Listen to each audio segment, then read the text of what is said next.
Hello and welcome to Red Mist TV for the second time because we were having some audio problems. This is a Premier League fan channel and debate show with a bit of a difference. I'm Scott, a huge Manchester United fan, and this is my friend Barry, a lifelong Liverpool supporter. Somehow we're going to have to get on this season as we follow the trials and tribulations of our beloved teams from this studio.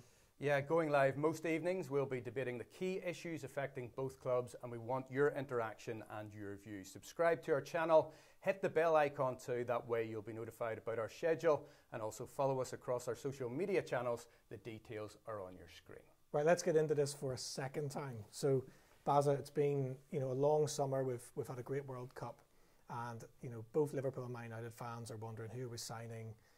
I would argue Liverpool have had a better pre-season and transfer window than Manchester United. Controversial. I don't think it'll be difficult. But the most important thing for me is not necessarily a football matter on the field. We got a lovely message coming out from Sir Alex Ferguson on Manchester United's social media. Yeah. And Liverpool fans have had their ups and downs with Fergie and all that kind of thing. But it was nice to see, wasn't it? Yeah, for sure. This is the diplomatic part of this show. It is, and it's me being diplomatic. For years, I saw Alex Ferguson as somebody who maybe deep down I respected. I wouldn't say that too openly, but he basically built Manchester United in recent years and got them the glory days that they went on to have to eventually overtake Liverpool in terms of the number of titles. It was good to see, having spent such a long time in hospital, Alex back out and giving that message to say we'd be back at Old Trafford at some stage this season.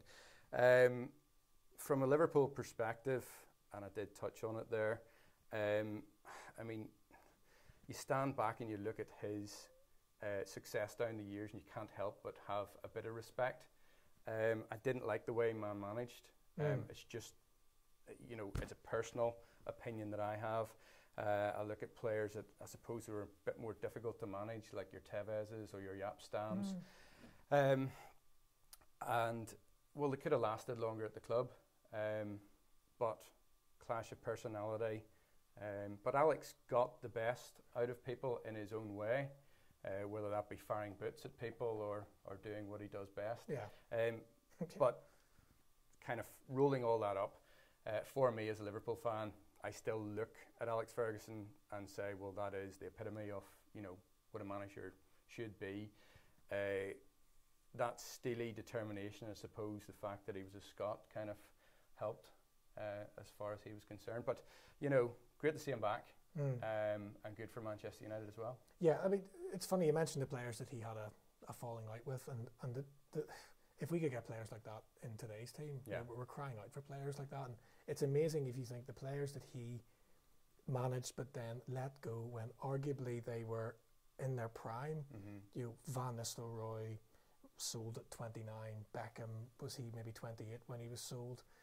All the other, Paul Ince even, whenever he felt that the players were getting a bit too big for their boots, whether they had too many things going on off the field or whether their attitude wasn't hungry enough, or if he ever got that slight inkling that they weren't 100% focused, he got rid of them. And if you look at the way it's gone for the last 5 years and the calibre of players, I mean, the players that he's cast off in his day, Ferguson, if we had those players today, and maybe there's an element that footballers are different now, that they seem to be a bit softer, they're a bit harder to manage, and they're not as tough as they used to be.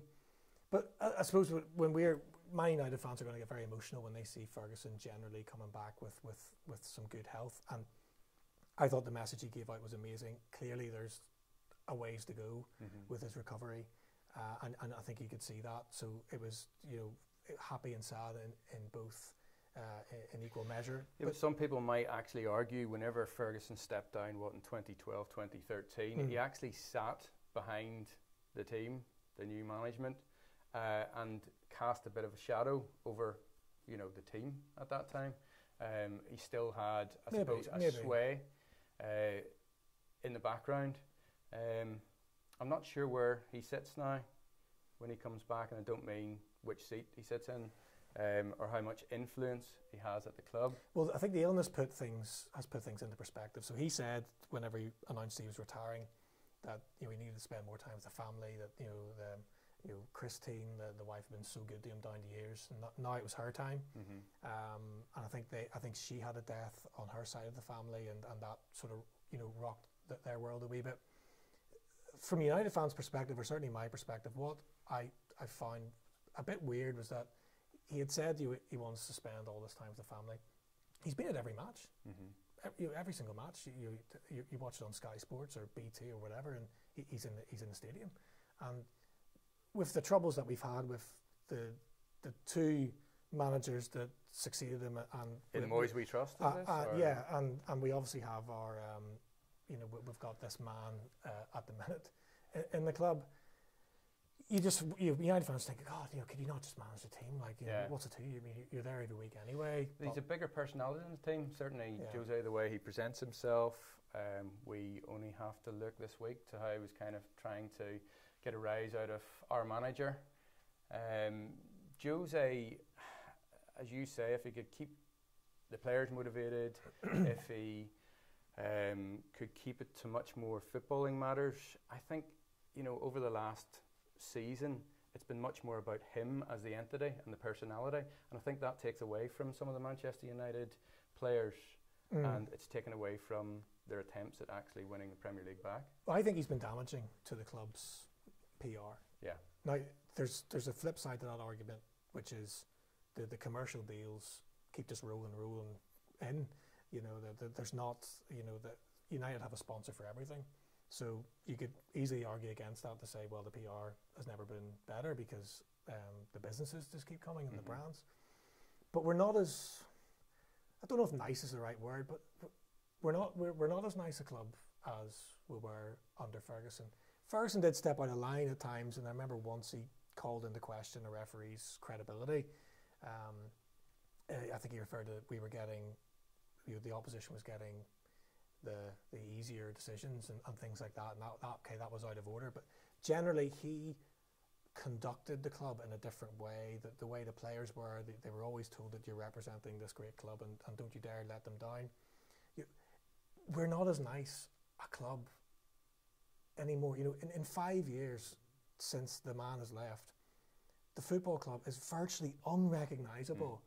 In 5 years, I mean, if you look at massive businesses across the world that Manchester United is, they don't go through this, just because one person leaves. Like, it's incredible. And I know football's a bit different, and it's all based around ultimately the first team and the big personalities. But it is completely unrecognisable. If you look, Arsene Wenger, when he announced that he was leaving Arsenal, Arsene Wenger got a better reception at Old Trafford than he did at the Emirates, and that was because of Ferguson. And that's only a few weeks before the illness struck him. What angered me at the time was that we've got this guy managing the club, unlimited resources, moderate success. I think it's unqualified success. You can't argue. Silverware has come in, so you can't argue against that. But it's moderate success for the investment. But in terms of the club's stature and the club's PR, Ferguson has to basically drag him out of the dugout to hand Arsene Wenger, the longest-serving Premier League manager in history. Phenomenal track record. There have been issues obviously for the last 10 years, but I don't care about that. And there's this great figure in football, and we can't get our current manager to come out and shake the guy's hand because he's had some spat with him down the years. And now what we've got is we've got his old nemesis of like 2 years, Conte, has left Chelsea. He's nobody to fight with. He's nobody to fight with now. Yeah, he's nobody to fight with. So now he's going for Klopp. So the season's not even started. Tonight it's a pre-season friendly. So we're going to watch it and we're going to enjoy it. But I mean, if United lose 5-0, I don't really care. It'd be interesting to see. You've got some interesting team news. To be fair. Yeah. But I think the club's PR value's gone down under Jose Mourinho. Yeah, but to get the sense there of frustration from yourself and presumably from your Manchester United associates, people who you talk to, would you rather see somebody else? I mean, if you were given the ideal scenario now, who would you bring in? I don't know. Honestly, I don't know. I don't think there is. But not Mourinho. Is that what you're saying? No, I don't see it. I'm not a Mourinho out guy. If you go down to my Twitter, yeah, I've said Mourinho out a few times. I'm going to tie myself in knots this season, many times. But I'm not a Mourinho out guy. I'm just a Mourinho unsure fence sitter. I don't get it. I don't understand it. He just the low point controversy though. He loves being the centre of attention. He looks miserable. Yeah, he does. He looks miserable. The low point for me with Jose was Sevilla. So an easy team.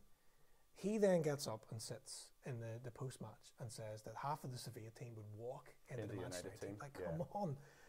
Who is he trying to say this to, that he thinks that he's going to be believed? Sevilla then, I think, I could be corrected here, I think they went on a 10-game winless streak across competitions in Spain between the Copa del Rey and the La Liga. They got to the Copa del Rey final and Barcelona actually embarrassed them. They were embarrassed like Gary Neville's Valencia was embarrassed by Barcelona. I think it was maybe 6-0 or 6-1, something like that. But the guy just looks totally miserable in the job. And he's pitching himself in this kind of weird abdication of responsibility role where he almost talks about the club and the players as if he's not an employee, as if he's a consultant. The players need to do this, the players need to do that. And he's actually naming some of the players that he's criticised. Shaw, I don't. That was something that the media got a hold of, and he did mention Shaw's name once, but then they inferred that many more times than he has actually said that. I think he's only said that maybe once, but he's definitely called out his own players. Like Ferguson would never have done that. No. And I know what Jose was saying after the Sevilla game.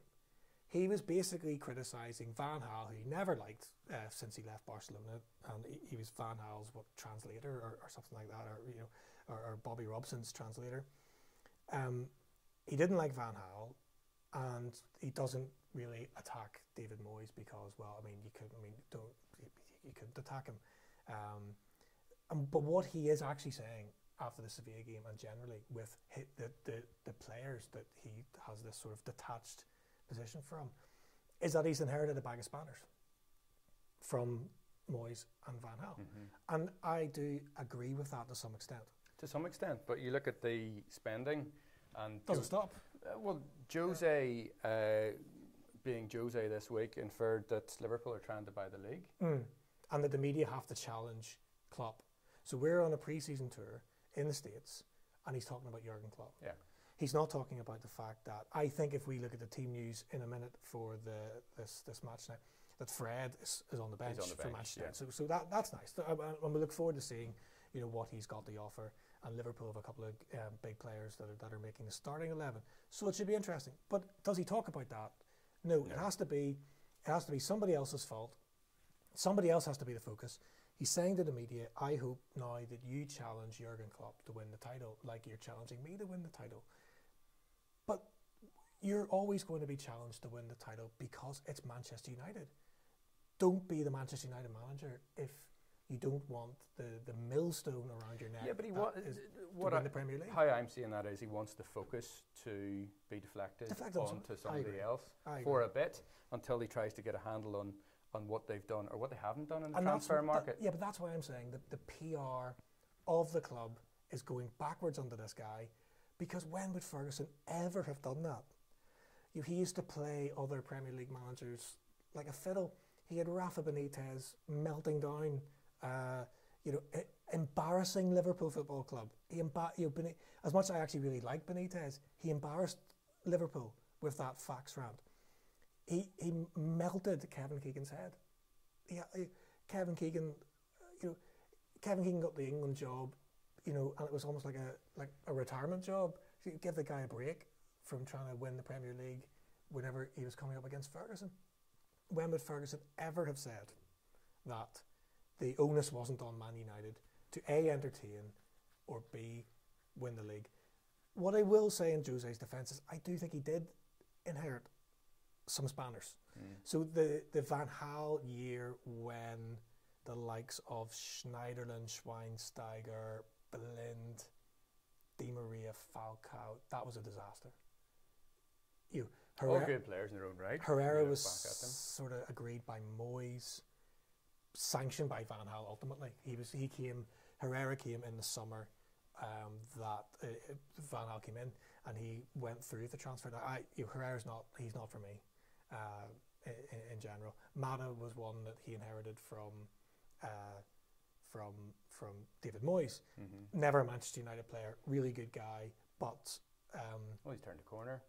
I think I'm talking about the PR value of Manchester United going backwards under Jose.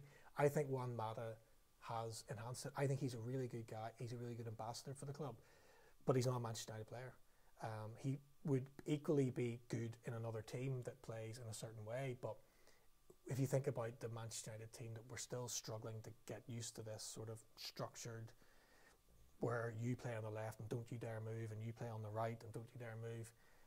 Okay, he may well fit into that, but Manchester United used to be all about wide players, pace, power, strength, height, and he's everything other than those things. But it's hard for me, to watch this guy, and well, let's talk about the transfer window, what we've done and what you haven't. Yeah. And why? I think you've had I think you guys have had a fabulous turn. Fabulous turn. Yeah. So we've brought in a new goalkeeper, thankfully, as far as I'm concerned. Is he the one that you put 8 past in the Champions League? Potentially. Right. No, he was. What I would say about that is, the guy wasn't playing necessarily in front of a good defence. I do think he has the attributes. He wouldn't be Brazil's number 1 if he hadn't. Albeit that I do think Klopp was minded to go elsewhere, to Atletico. Oblak. Yeah, right. That's who he was after initially. But for me, it was just getting to be a bit of a joke with Karius now. Like the guy, we've all been in a situation where potentially we have maybe scored an own goal, or giving the ball away, somebody sticks it away. But Karius time and time again, particularly given what happened in the Champions League final, then we go to, I think it was Tranmere. In pre-season. Yeah, I get that. Even in the warm-up, he's dropping balls. He made a mistake for one of the goals as well. He had no choice. For me, you've got Karius in there. You've got Mignolet, who's been linked with Besiktas this week. Yeah. And he's bound to go. I think so. And we'll see in tonight's team news then that we're actually fielding a 19-year-old Polish goalkeeper, Kamil Grabara. Yeah, Alisson's not available. Yeah, so he's not available yet. But it's a big signing. But for me, I get a lot of comfort being a Liverpool fan, and when I see that name down and the stature of the guy, he's, as I say, he's Brazil's first choice. I think we've plugged a big gap as far as I'm concerned, because I've only got to look across to you guys, De Gea, who struggled for a few months at the start of his Manchester United tenure. He's been your best player ever since, season after season. Well, he's won the player of the year. He saved you, 11, 12 points, I reckon, last season, and we needed to invest heavily. Now, I'm not sure whether 66 million represents good value.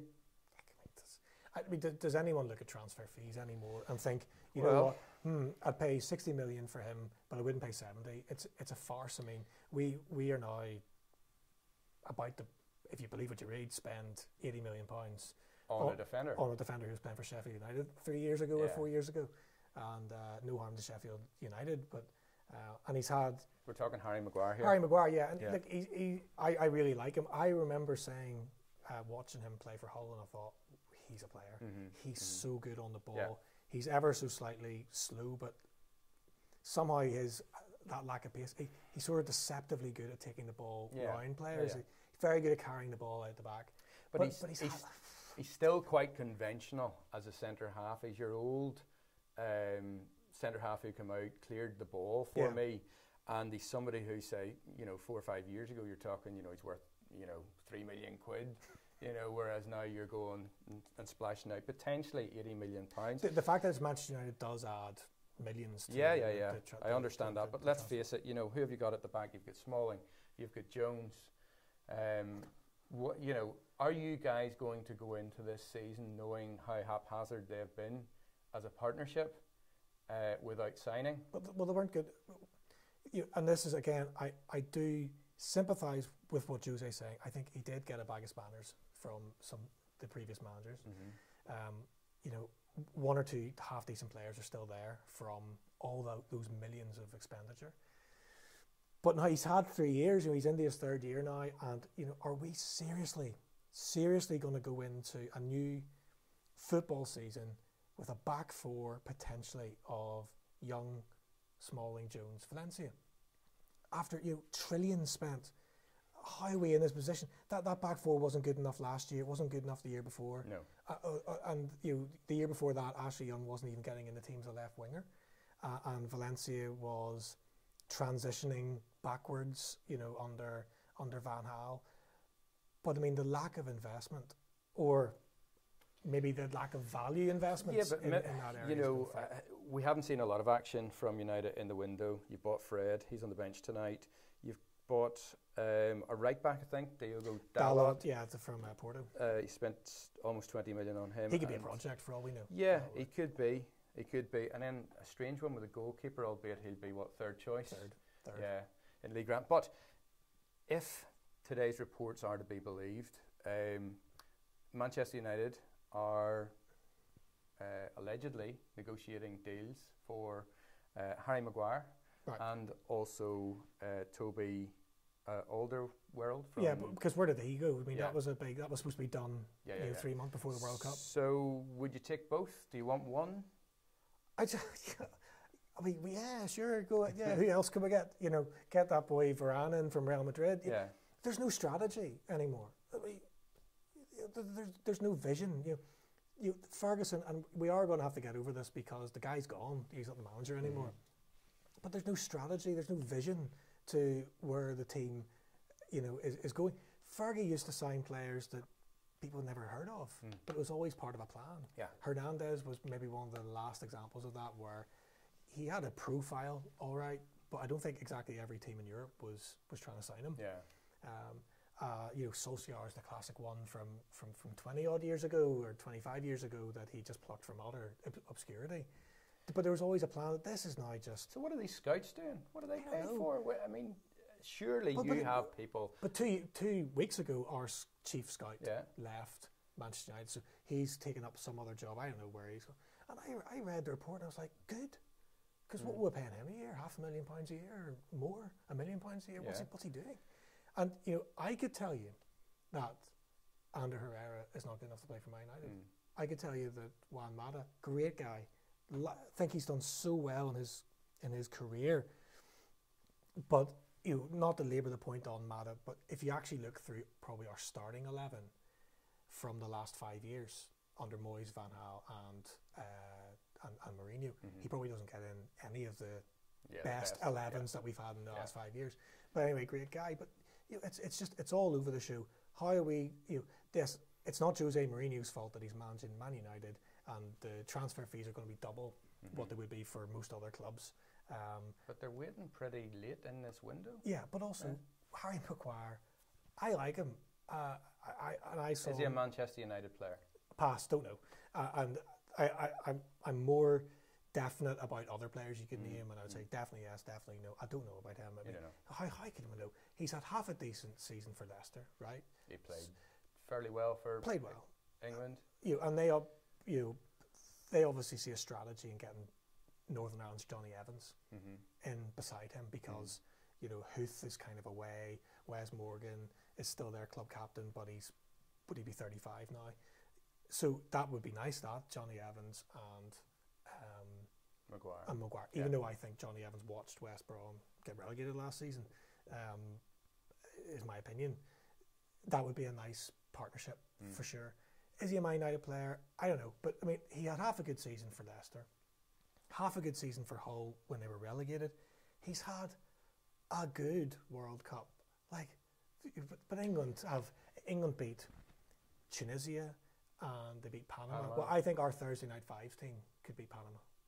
Right, I do.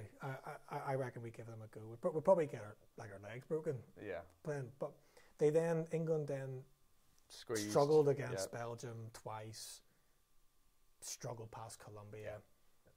Beaten by Croatia. So they kind of did just get the luck of the draw. He's untested, totally untested. Essentially. £80 million. Yeah. Let's talk about Liverpool's other signings. Fabinho, Brazilian international midfielder. I did watch in the pre-season against Blackburn. Yeah. And looked a player. Now I know it's pre-season and you can't judge, but he looked a good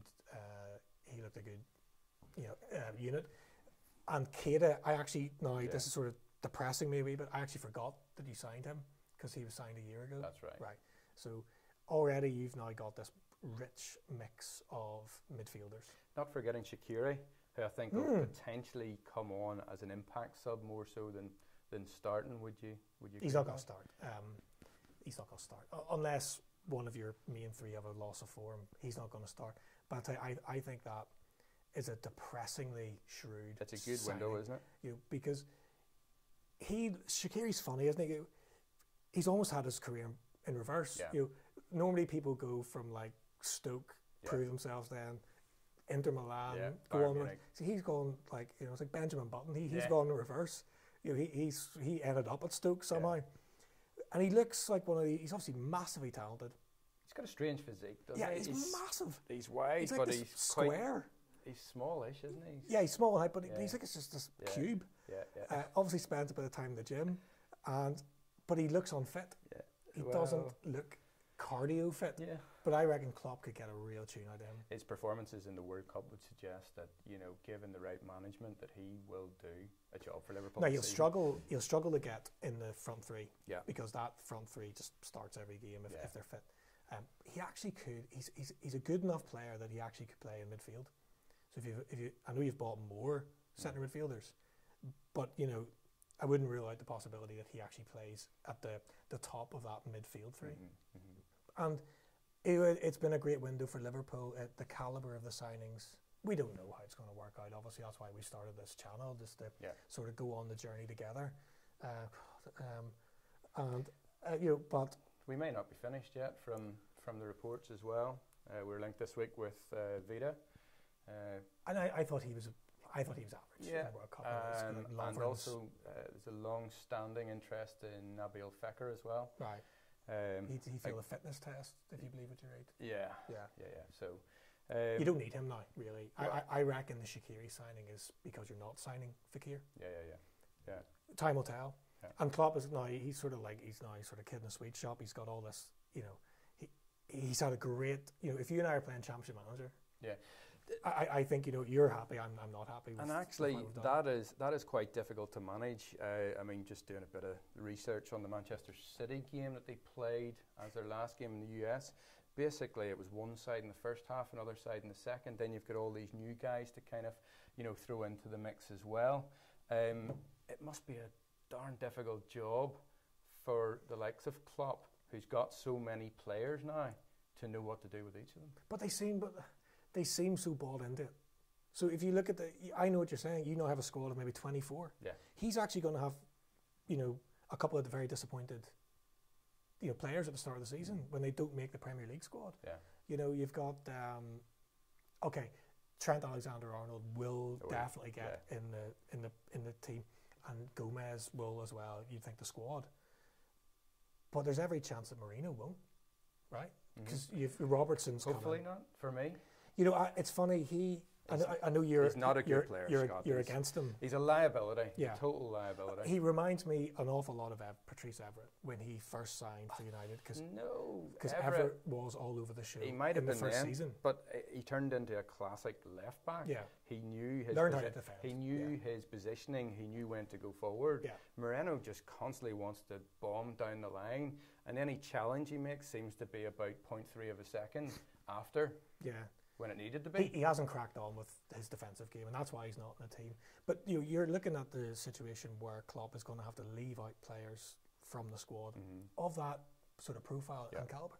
So, but I don't think he's going to. Yes, it is a hard job, I'm sure, to keep that squad motivated and happy. But if you look at the way the players all react to him on the pitch, they seem bought into it all. they seem bought into the process with Jurgen Klopp. There's going to be times where Henderson doesn't start, or Oxlade-Chamberlain doesn't start, or Milner doesn't start. That guy's a consummate professional. But they don't seem to be deflated about that. They, it's all high fives on the pitch at the end of the match. Apart from when you draw against West Brom. Don't start. That was, You're going to say we were cheering that like a victory. Yeah. But like that. Always a jibe. That, that was an embarrassment. But the players seem bought into it compared to Jose Mourinho, who doesn't seem to have any relationship whatsoever with the players, and they seemed stifled of that freedom to express themselves. And what I will say about the way the teams are going to set up, because you would think that this season Liverpool will stick with a 4-3-3 or whatever it really is, but you could draw it on paper as a 4-3-3. United probably something similar, maybe the 4-2-3-1. But really, I think that Jose made a huge mistake at the midway point of last season. It was maybe November. We scored 7 goals in a week away from home, Watford and Arsenal, playing 3-4-3. And he actually was getting, it actually made sense of why Young and Valencia were in the team. It was working with Pogba. He had this sort of license to get forward. And the 3 forwards, whether it was Lingard and Lukaku or whoever, they seemed to have a bit of a license to move about. In fact, the Arsenal match was actually more of a 3-4-1-2. And Lukaku played on the right. And that's how he played in the World Cup for Belgium at his best. But then, of course, Pogba gets a red card. He's vilified basically by the manager over the course of the next couple of months. Comes back and is poor, admittedly poor. You're the first Manchester United fan to say that. Well, no, he is my favourite player, and I do want him. I've been so critical of him in his first season. I think there was too much social media, dabbing, pop kettle black, as we've just started a social media channel. But there was too much. Yeah, there's too much of that stuff. Dancing with Lingard. Dancing and practicing goal celebrations before you've scored a goal. Like, I mean, what? But there was maybe too much of that in his first season. But I think after that, his attitude's been top class. I still don't think he's grown up, the guy. He still carries on But is that not footballers today? I mean, they are unrelatable to me from whenever, I suppose my peak enjoyment, obviously I still enjoy it because, we put ourselves through it. Peak enjoyment for me was definitely the sort of early 2000s, sort of the, Keenan schools were all still there, but we had, like Van Nistelrooy and, Ferdinand, but they earned like so much money, but you kind of were okay with it because they were putting, they really were, like they were tough guys as well, but they were really putting the shift in. They were good pros. They were very good pros. This is kind of, do they really care? This is young boys earning a lot of money, not knowing what to do with it, being at times difficult to control in some circumstances. Thinking back to Rooney. Well, and Ferguson obviously struggled with him big time, but you cannot criticise him because he's England's leading goal scorer, Manchester United's leading goal scorer of all time. That may never be caught. I think it'll be extraordinarily difficult to ever catch him. He is still a young guy, he's only in his early 30s, but he might be the last of that old guard, if for lack of a better term.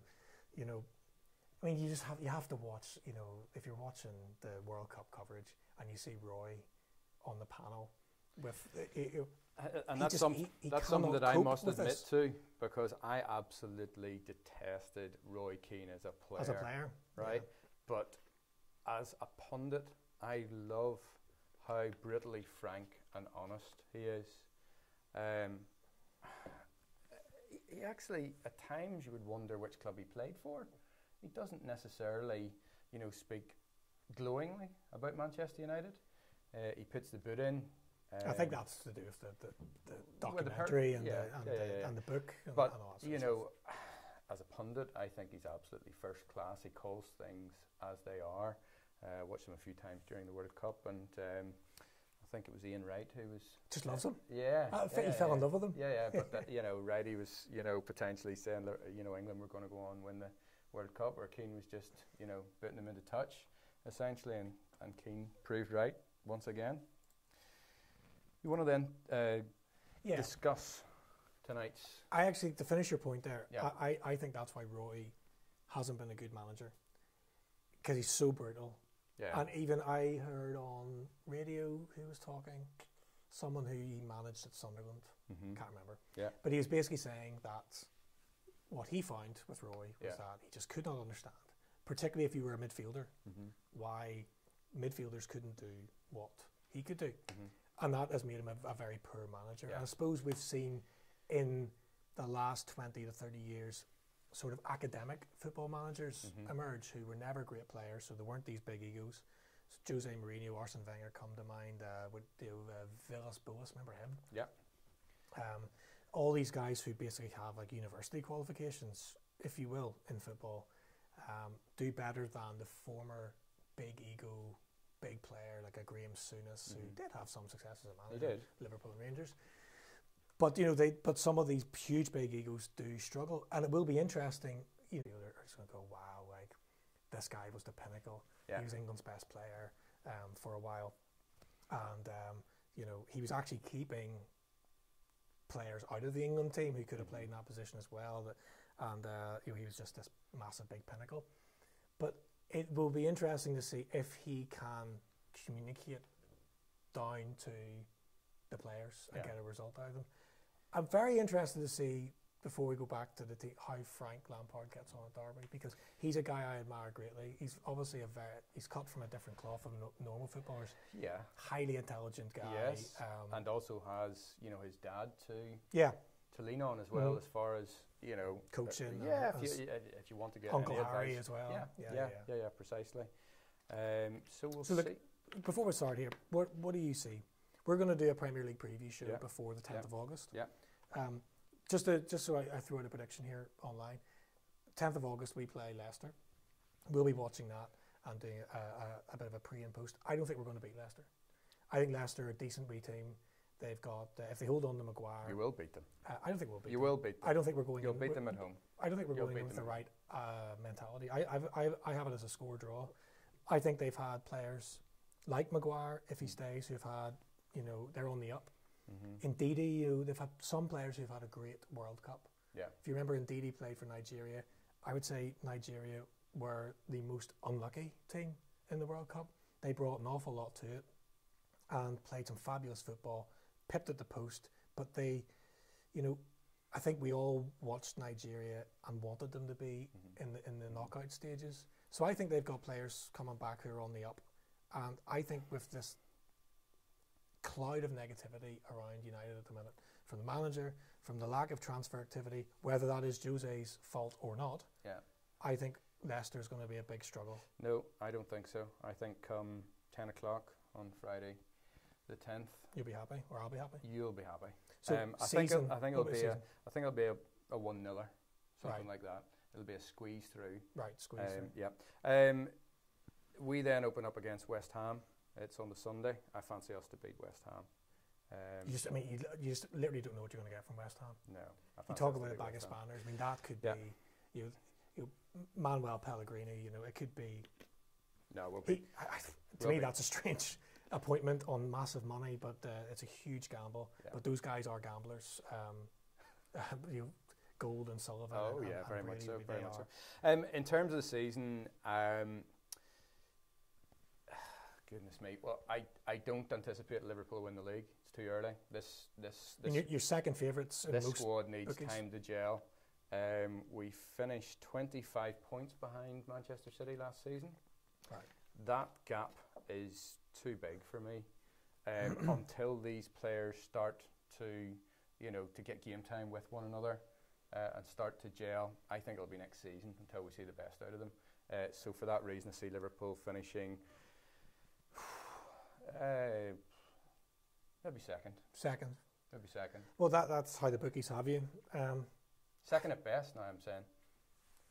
I'm not but sure. Again, I'm reliant on Salah getting 40 plus goals this season. How big's that? Yeah. Well, I think the other players make big contributions. Even if he comes up with 20, I still think you're going to get 15 from Firmino, who's a class player. He contributes so much to the team other than goals. And you're going to get, 15, 20 from Mane.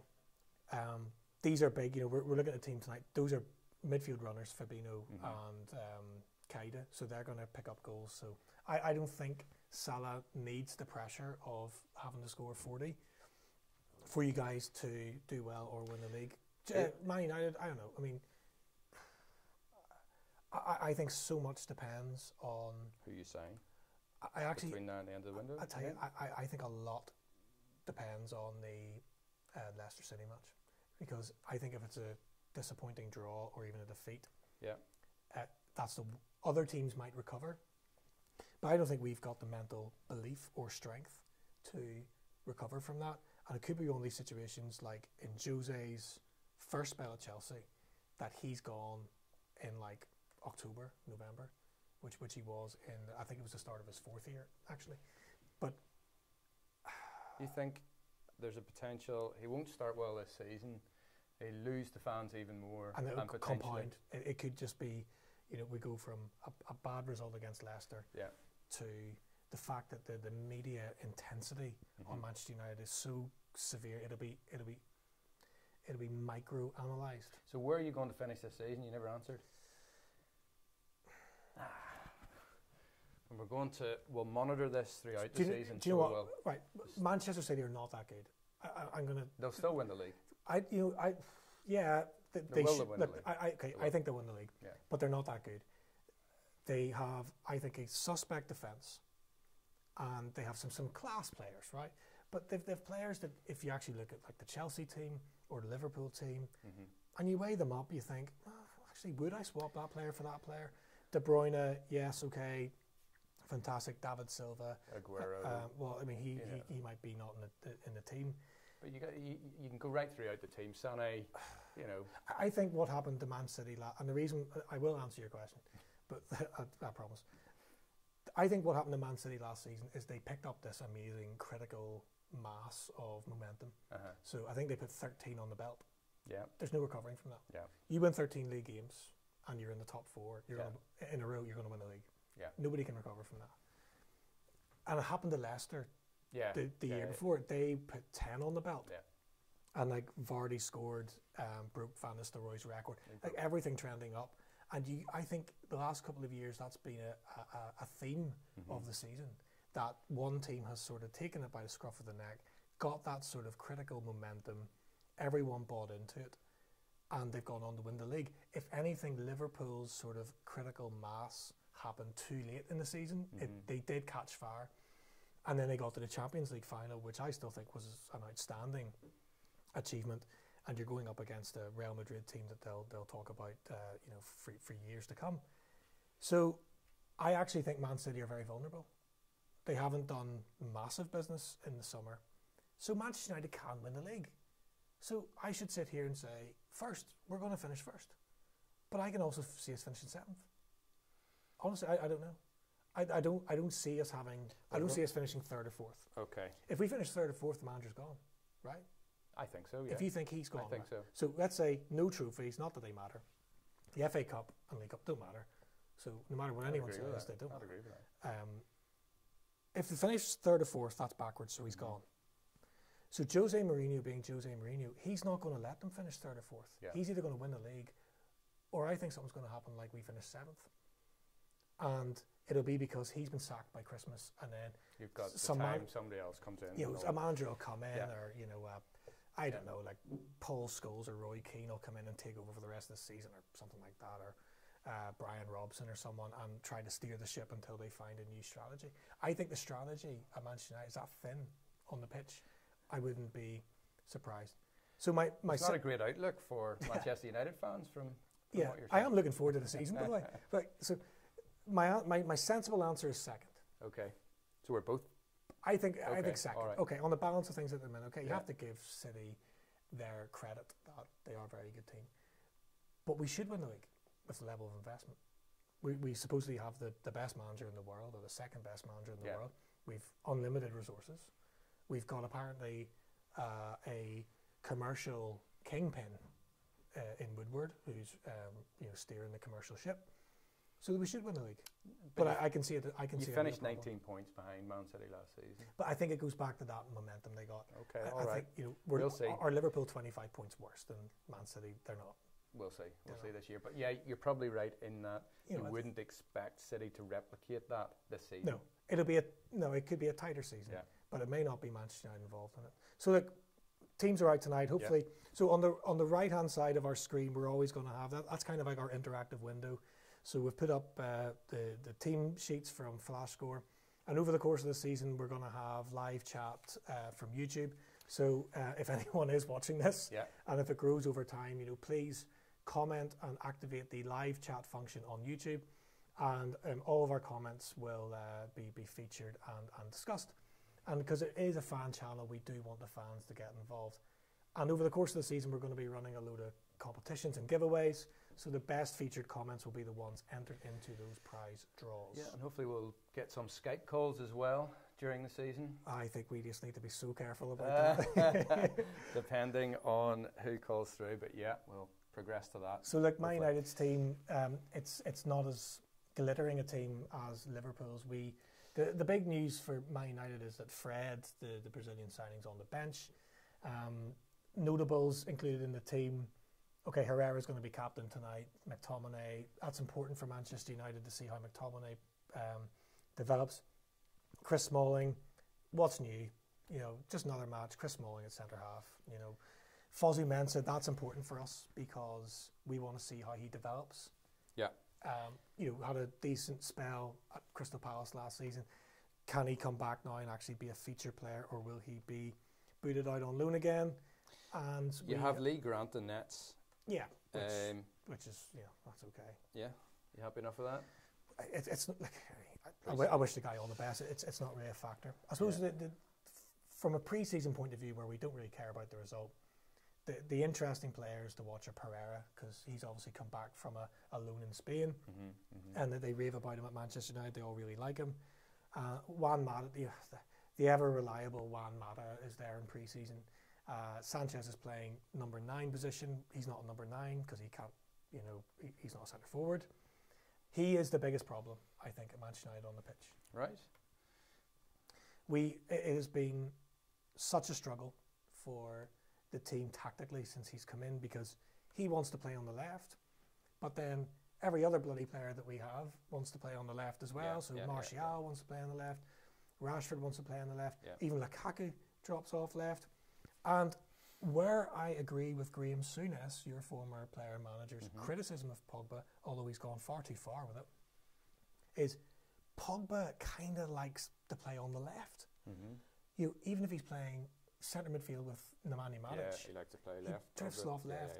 And Souness was right, and he said, if I was managing Pogba, I would make him play down the line of the goalposts through the pitch and do not move from that. But so Sanchez, he's another one that could be gone at Christmas. It's been that bad. Well, let's talk about Liverpool then. A 19-year-old untested Polish goalkeeper in goal, Kamil. Yeah, because Alisson's not going to play, right? Yeah. Again, I would like to see Alisson sooner rather than later, just in terms of getting that familiarity with the defence. We have Moreno at left back, Camacho at right back, Klavan and Van Dijk in the centre of defence. So, we'll see how Moreno gets on. But you've big players there. Van Dijk's playing. It's going to be good to get a look. Let's see what Fabinho's about. Lallana, obviously, it's been a struggle to come back from injury for him, for sure. But that's a good. I mean, it's not bad. We've got Mane, Salah, and Solanke. I would liken that to third round League Cup. Yeah, I think that's like a team that is weighted towards third round League Cup. I think Man United's is actually even beneath that. I think that's who starts from the Man United team this season that's in there. Sadly, Smalling looks like he's going to start because, we'll spend 500 million on defenders and he'll still be in the team. Herrera will be thereabouts in the team. I don't think he should be. Pereira, not really. It's really, we've maybe 3 first 11 players there. I think you've maybe 5 or 6. Yeah, I would agree with so that. I think you win tonight, and I don't want to say I don't care, but I don't care, you know, about the result. I would like to not get a pasting. Yeah. But I think for Man United fans and for Liverpool fans, it's going to be interesting to see Fabinho. Interesting to see how Pereira gets on against Liverpool. We're always very fond of McTominay and want to see him develop. Like I kind of see him as a Michael Carrick sort of character. Who do you see coming off the bench in the second half? Well, we obviously want Fred to get some minutes. If we just scroll down, we can see the rest of the team. You've got Shaqiri, you've got a huge bench. We do, and we'll probably use the majority of it. I really like Ben Woodburn, albeit he's going to have a difficult job in establishing himself at Liverpool. I still think that Liverpool may well loan him out. Yeah, he needs some stage. He needs game time. But to me, he is that good. He has a potential to be so? Really, really good. Yeah, because he sort of burst onto the scene, then he's disappeared a little bit. Yeah, I suppose so. But it's by virtue of the fact he is struggling to get past big name players, and but he's done well. He's done well for Wales. He did well for Liverpool, the reserves, and up through the academy as well. I mean, there's a wild card there, Daniel Sturridge, because he could. You just don't know. He could come back and just be absolutely amazing. It's a strange one. Yeah. Daniel Sturridge, apparently, now he's settled back in pretty well after returning from West Brom. So it is a bit like having a new body there, albeit, when you're talking body and, his physicality, he's prone to getting injured. And again, I would worry for Daniel again this season. He's also, his contract is up very, very soon, so we run the risk of not getting anything from the sale of Daniel when that happens. So it'll be interesting to see who comes on. What about Luke Shaw? I see he's on the bench for Manchester United. Yeah, well, I mean, it's make or break for Shaw, because he's come back and he's sporting this new look. The joke on Twitter is he's got a new head. It's such a new look. We just so wanted to work out for him. We just really, I think the club, everyone's supporters really like him. They take exception to maybe Jose's behaviour last season, but we understand that he's had massive issues. So,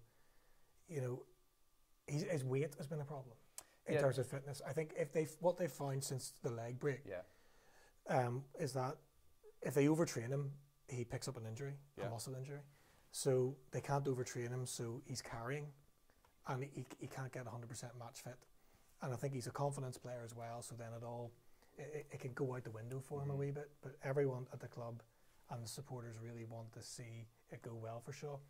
On the United bench, Chong's come in. They've got high hopes for him. He's played a wee bit in the pre-season tour as well. And then Angel Gomez is like the major. He's like the best player that we've produced from the academy over the last few years. That's what pre-season's about for me. I think it's to see the players that we know won't play that much next season, but you're looking for a little bit of light that the academy's producing real talent.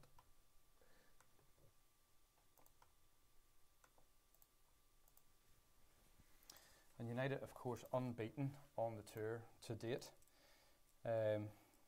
Must be pretty pleased with that, I would say. A win on penalties against AC Milan, with Sanchez scoring. Mata scored in a 1-1 draw with Club America, and then you had that scoreless draw with San Jose Earthquakes. Liverpool, of course, got beat in their first game on the US tour. They lost, didn't they, by 3-1 to Dortmund. Getting dogs abuse here. Oh yeah. That's typical. Yeah, that's quite right. So, typical, this is, a 10 o'clock kick-off, but being in America and being a pre-season match and being all the fanfare, we are going to struggle to get it to kick off on time. Yeah.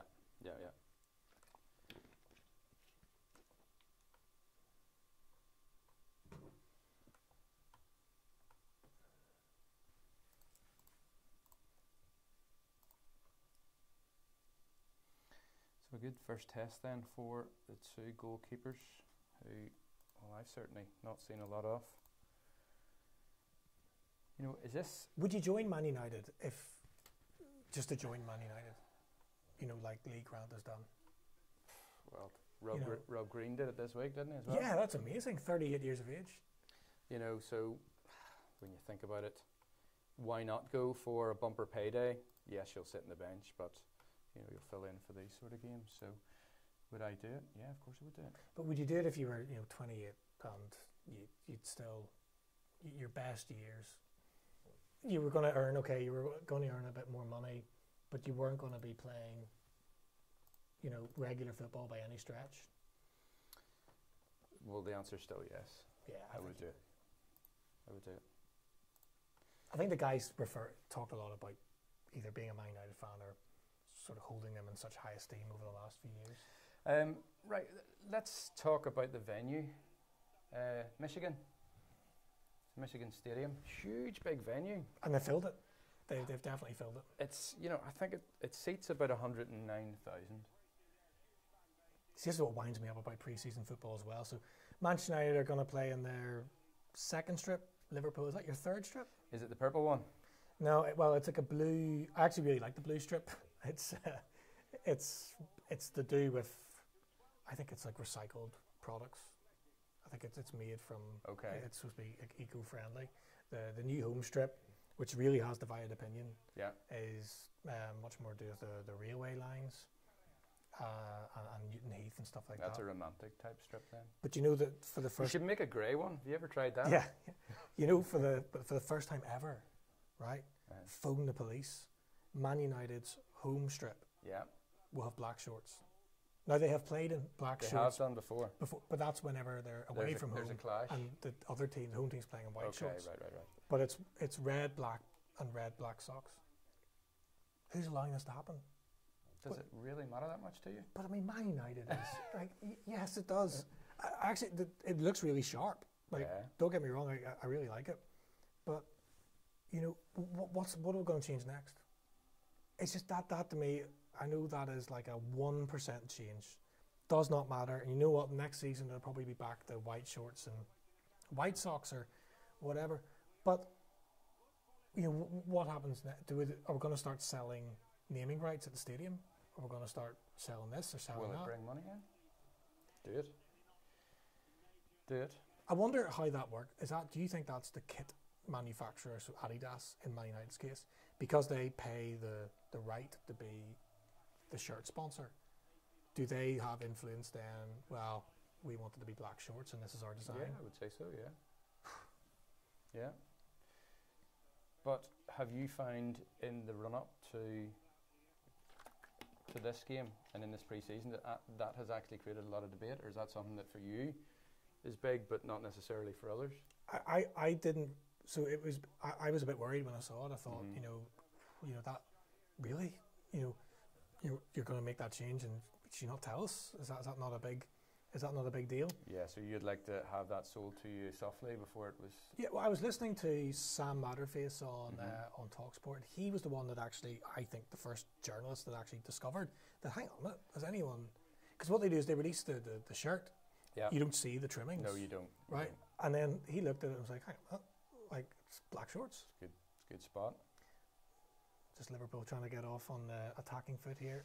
Yeah, they've started pretty high up the pitch, Liverpool, pressing very high, and Manchester United sitting extremely deep in the early first minute and a half or so.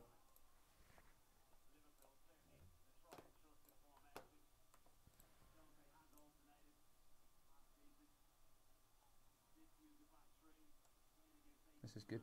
As far as I know this stadium as well, it's an artificial pitch. Do you think that'll have any bearing on it? Barry, people are watching this. Yeah. Christopher Smith, thanks for commenting. Cheers, Chris. Yeah, Lee Grant has been good in pre-season. There you go. But again, Lee Grant plays in the League Cup for me, doesn't he? Mm. Yeah, but Karius is going to be like, Chris saying, hope Karius starts tonight and has a nightmare. Unlucky Chris. Obviously, Manchester United bias creeping in there. I think it's just amazing if someone's watching this.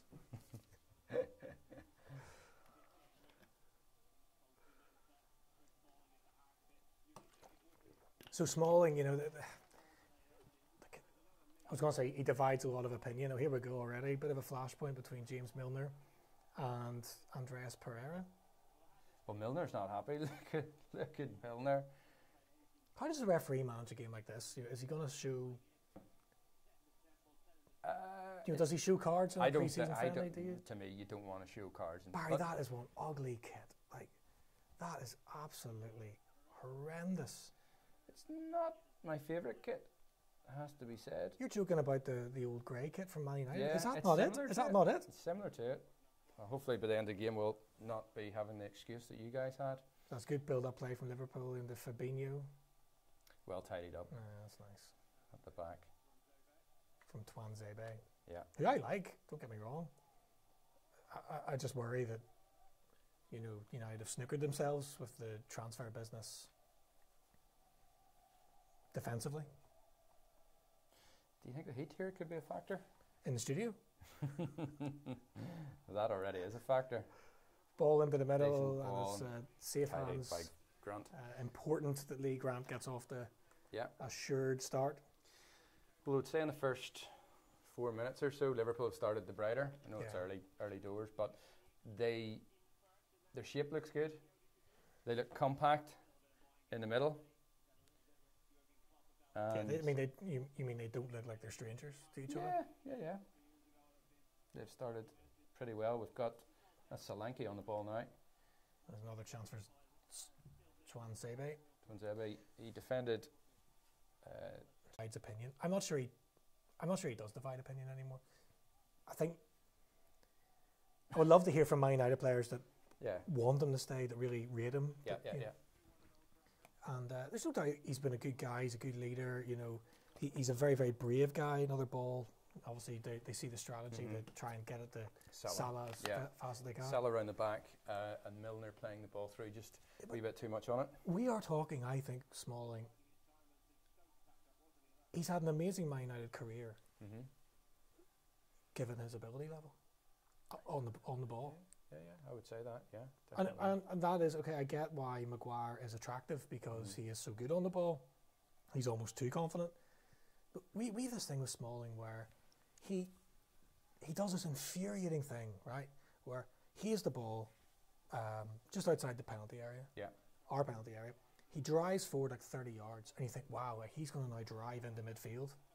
Free kick on Mane there by Herrera. And it was a pretty poor challenge. Again, from referee behind. keen to keep the cards in his pocket. Yeah, that's it. Chopped him. It's a terrible tackle. Yeah, he chopped him from behind. Typical.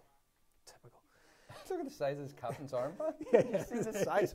It's bigger than his arm. You won't miss him tonight, anyway. But so he does this thing, Smalling, where he rushes out 20, 30 yards. You think, wow, he's going to really like burst into midfield and take everyone by surprise. He then puts his foot in the ball, stops, goes into like reverse gear, passes the ball sideways at best, but normally backwards. It's going to be a goal. Has to be a goal. No, it's not a goal. Goal mouth scramble. Liverpool definitely starting the better team here. But then what it does is it actually puts us on the back foot. Yeah. So he'd taken the ball 30 yards. Goes forward, but then he then comes back with the ball. And then the other team, the opposition team thinks, wow, let's go at them here. Let's press. And so even though he's carried the ball forward 30 yards, like net, you've made there's a net deficit of like yardage gained. I don't know. Like, I mean, people are going to watch this and think I'm not a Man United fan. Like I am. No, it's because you care so much that I suppose you see the pluses and maybe more so the minuses at the minute. But because you've been used to the recent success of United, that's what you've grown up to. That's what you're used to, and therefore, when the levels drop, and you're not signing the players who you identify with the club, you then. I remember going through the same phase with Liverpool. I mean, this happened 25 years ago to Liverpool. Oh, right, okay. It's like that, is it? Offside? Yeah. It's in the back of the net, but it's not going to count from Juan Mata. Mata. Yeah, Mata's put the ball in, but he was flagged offside. No surprise he doesn't have the pace to beat the offside trap. But yeah, you know, Liverpool have gone through times where you did wonder, both in terms of managerial appointments and, you know, some of the players that they signed. I suppose you just have to. But it was so similar, because if you think, you know, whenever the Premier League started, you know, Liverpool, you know, weren't the league champions. Leeds were, but Liverpool were the league champions of the year before that. Yeah. And they were coming out of the Hansen, you know, Lawrenson era, and that was an aging squad that the manager just got the maximum out of. That must be a goal. Oh, it's a really good save from Lee Grant. Yeah. And that is the good start that he's got off to, that Christopher Smith was asking for. A great ball over the top to find Salah. Salah with the looping header, and it's Keita, isn't it, who's provided that ball? Look at that ball. Is that not Mane? No, it's Keita. Yeah, it's Keita. I think it is. Yeah, it is. Yeah, it is Keita. Ball over the top. Salah knows exactly where he is, and from about 10 yards out, tries to head it over the Manchester United goalkeeper. He does really well. Get a fingertip to it. And that's a real confidence boost for him. I was worrying from Bailly. He was so caught underneath that. Oh, it's hit the ball. Oh, it's hit the post. Oh, goodness. How has that not gone in? That was Van Dijk's header. Did that corner hit the inside of the post? I'm not sure. It looked to be headed. And now Manchester United trying to break away. And cleared off the line. Good start to this match. Very good. Because you don't know what you're going to get with pre-season matches, and presumably it's just roasting out there as well.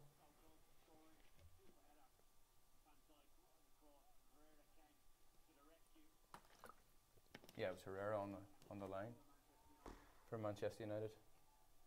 So almost 10 minutes played here, and you know, for me, it's Liverpool who are bossing it. But from what I've seen here, United look as if they could break pretty quickly and hit Liverpool.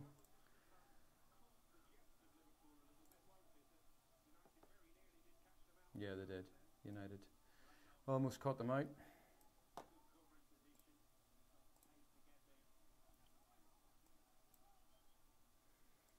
If you are watching this, do send us your comments, whether it be on Facebook, Twitter, Instagram, or through. Yeah, I can't broadcast some of the messages I've received. Is that right? Yeah. Could you sanitize them? No. Can't even sanitize them. They're that good.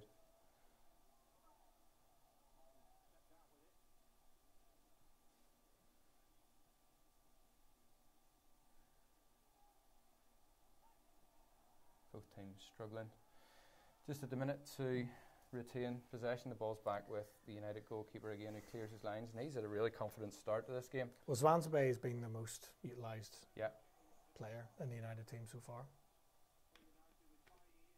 Oh, it's another unsure touch from Bailly. He's offside though, isn't he? Yeah. When he first came to United, I thought that is like Rio Ferdinand again. Mm-hmm. He was so confident on the ball. He was almost arrogant with the way he played. And again, I don't know whether he just hasn't cracked on, or whether it's the thing where Jose's just completely bloody broken him. You know? Because he is devoid of confidence. Jose's even talking to him about him like a fringe player. When he first came into the United team, he was fantastic, but just hasn't cracked on since then. Nope. Look, and not everything is Jose Mourinho's fault. Like the players are responsible for their own development to a certain extent as well. Granted, well. Oh, great catch by Jose. Catching the ball on the sidelines. Oh, and he's given Milner a nice wee pat for Milner. Yeah. All friends, you see. Deep down. They're all friends. So Van Dijk's on the ball now. I mean, just what's this like for Liverpool? Is this the silver bullet? It's been billed to be the silver bullet now defensively. For me, yes. I like him. I really do. I think he's assured. I think he's added stability to the back line. Again, it's what we've been missing since we've had potentially back to Sami Hyypiä. Great on the ball, good aerially. Slowly but surely we're getting the sort of players in we need to to challenge for the league. Bound to be a goal here. Oh, just didn't quite get enough purchase on the header. Another header from Salah. Yeah. Yeah, Liverpool's kit. You see that there? It reminds me of the old candy grey strip that we used to have with the triangles on it. That was a good strip. Yeah, but if you look, I think it's New Balance kit nowadays, isn't it? And New Balance have their logo, or maybe it is That's New Balance, right? That's the but maybe it's a tip your head, your cap to past glory days in the candy strip, whatever. And it is that angular triangles that they have on that kit as well, if you look at it. That was a bit of what has happened there? overplaying it maybe by the goalkeeper, by the Liverpool keeper this time. Good bit of Just confidence. Just about got away with it though. That's not Funny what happened with Karius, and his Liverpool career is definitely over, but he actually had a good run. With another chance to see this Milner corner. Yep, Van Yeah, Dijk, it was balls Van Dijk. goal bound, you see, and then it was Herrera off the line. There was another corner where I thought it actually came off the inside of the post. You see the way the ball holds up on this Yeah, pitch? it's an artificial pitch. Yeah, it doesn't actually run through. When the ball's hitting the surface, the ball is definitely slowing up. It's slowing up. It's a good start for League Grant, that's for sure. Well, what I would say as well, it's a great start, I think, for Liverpool. Liverpool are But they're just so they're fluid. dominant. And you have more first team players. Yeah, I mean, yeah. that is that is not an exaggeration to say you have more first team players. Oh, what a poor touch that is by the Manchester United left back. Gives the ball to Salah. This is a matter of time. Salah gives it to Camacho, who tees it up to the back post. Unfortunately, runs it out of play, but it's good. Good game by Liverpool. Before the Champions League final, though, for Karius, I thought he actually had a really good run. He did. He had 5 or 10 games where he played pretty well. I don't think there was like a standout error. And of course, the Champions League final, was a disaster for him. But it's funny, they've spoken about the problems Liverpool have had with goalkeepers from Mignolet to Karius, but it's you are looking at one game that just. But you say that, I mean, if I remember back to when I started supporting Liverpool and some of my earliest memories, we had Chris Groveler in nets, and he could do anything in the game. He was likely to go off on one he tried to dribble it round players, and yet he's still hailed as one of the best keepers we've ever had. So, and he had his times when he went through those sticky patches, but I just think the game is so much under the spotlight nowadays that you don't necessarily have the forgiveness, particularly when you're a goalkeeper.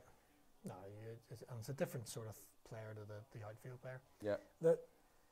To me, I think Karius has been a better goalkeeper than Mignolet. I think Mignolet's made more mistakes and has.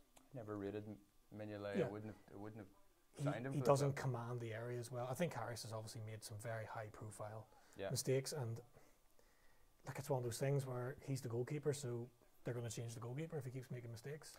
I get a great feeling when I think about Alisson coming to the club and what he can offer us in terms of his stature, his leadership, and for me, he's going to add that ring of steel that we haven't had for a lot of years.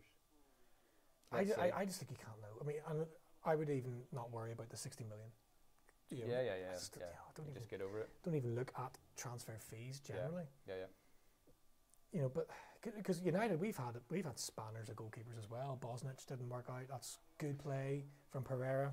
He has had a good pre-season now, driving forward. Sanchez is very wide. So slow. Just dreadful. If you notice there, Sanchez wanted the ball onto his right foot. It ran onto his left, and he could do nothing but turn back inside again onto his preferred side. See, I think the problem with Sanchez, and we do have a problem, and it's nothing to do with Jose Mourinho. I don't think the players like him. Right. I don't think he's gelled at all in the team. Might have held up that ball actually, but no, it's gone out for a throw-in. There's all these stories that social media and fake news and all that stuff. Apparently, he didn't eat in the dinner hall or canteen or whatever with the players, which I don't actually believe that. But looking at the body language on the pitch, he is a very, he complains a lot, Sanchez, his body language, he wears it all on his sleeve. Yeah. And if he's not happy, he throws the head up, throws the hands up. It's not a great attitude to have, on the pitch. And I don't think that Man United players have taken a liking to it. I don't think they've taken a liking to the fact that he's just walked into the pitch or walked into the team because he was signed in the summer. Yeah. Or sorry, signed in the window. And he's dislodged players who probably should be getting a better crack under Jose. Yeah. And players that Jose's been very critical of. I mean, Jose just, he completely destroyed Mkhitaryan.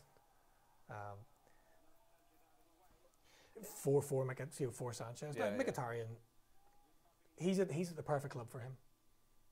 For me, Arsenal just, snowflake central, Aaron Ramsey, Mesut Ozil. These are players that I would just cry if they join Man United. It's just my idea of hell player, where there's no work rate going back the way.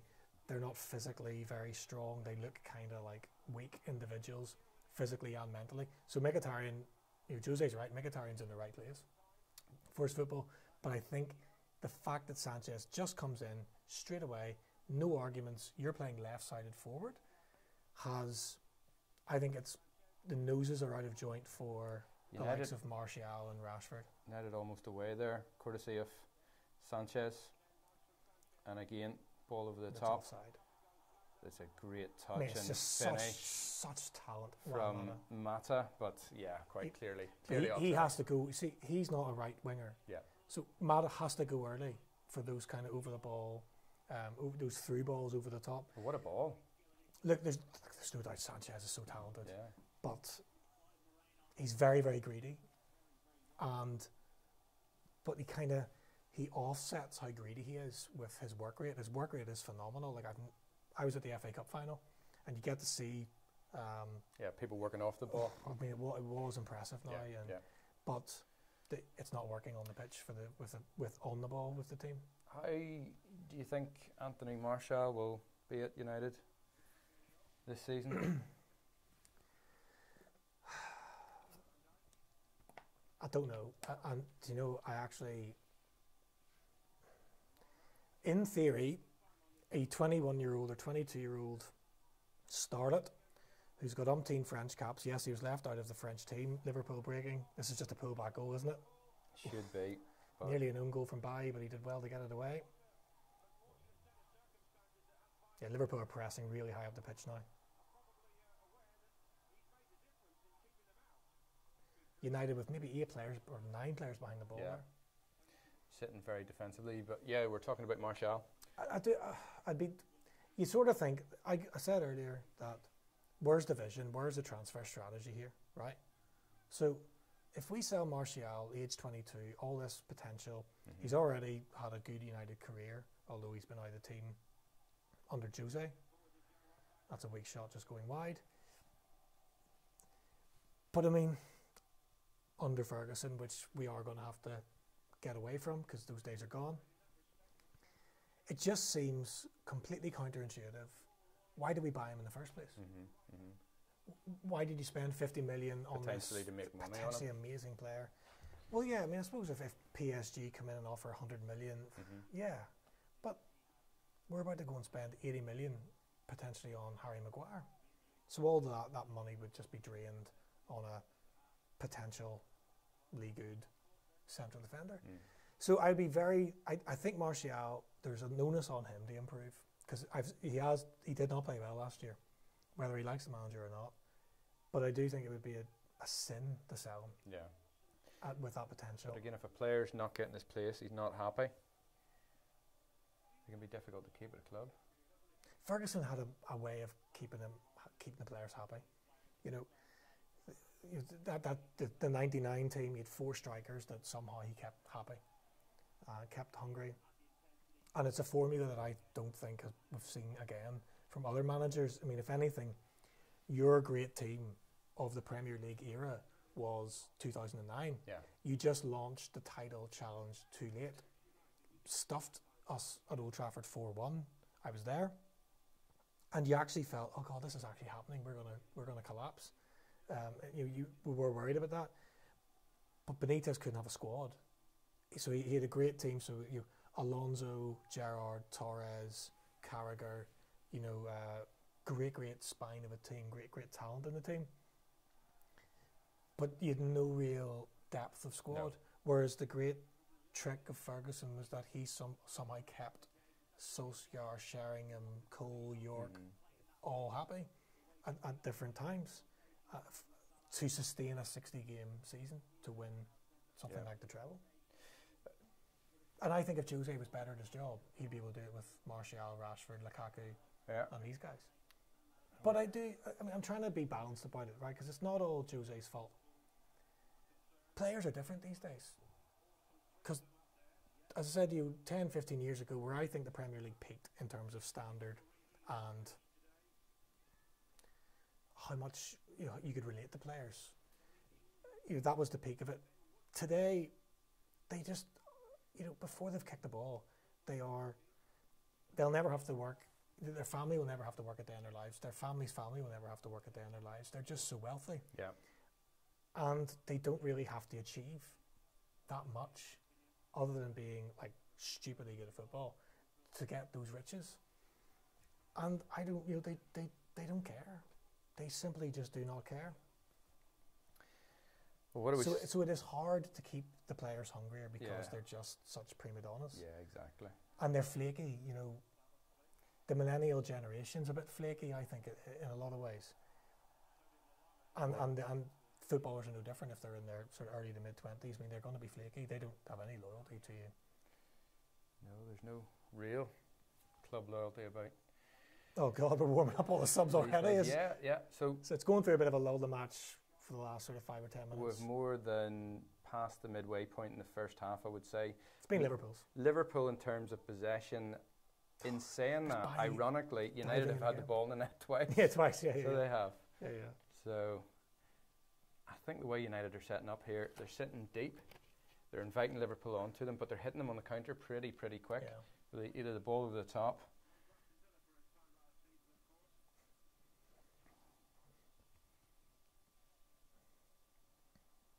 Any broadcastable comments just yet? No, it's been relatively supportive.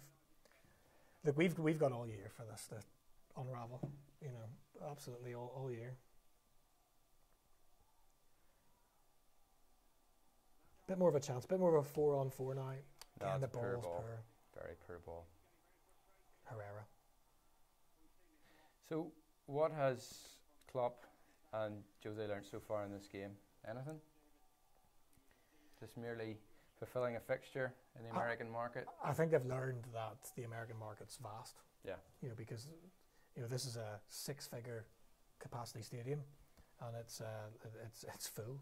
And I didn't, we played San Jose, and it was maybe half full, the stadium.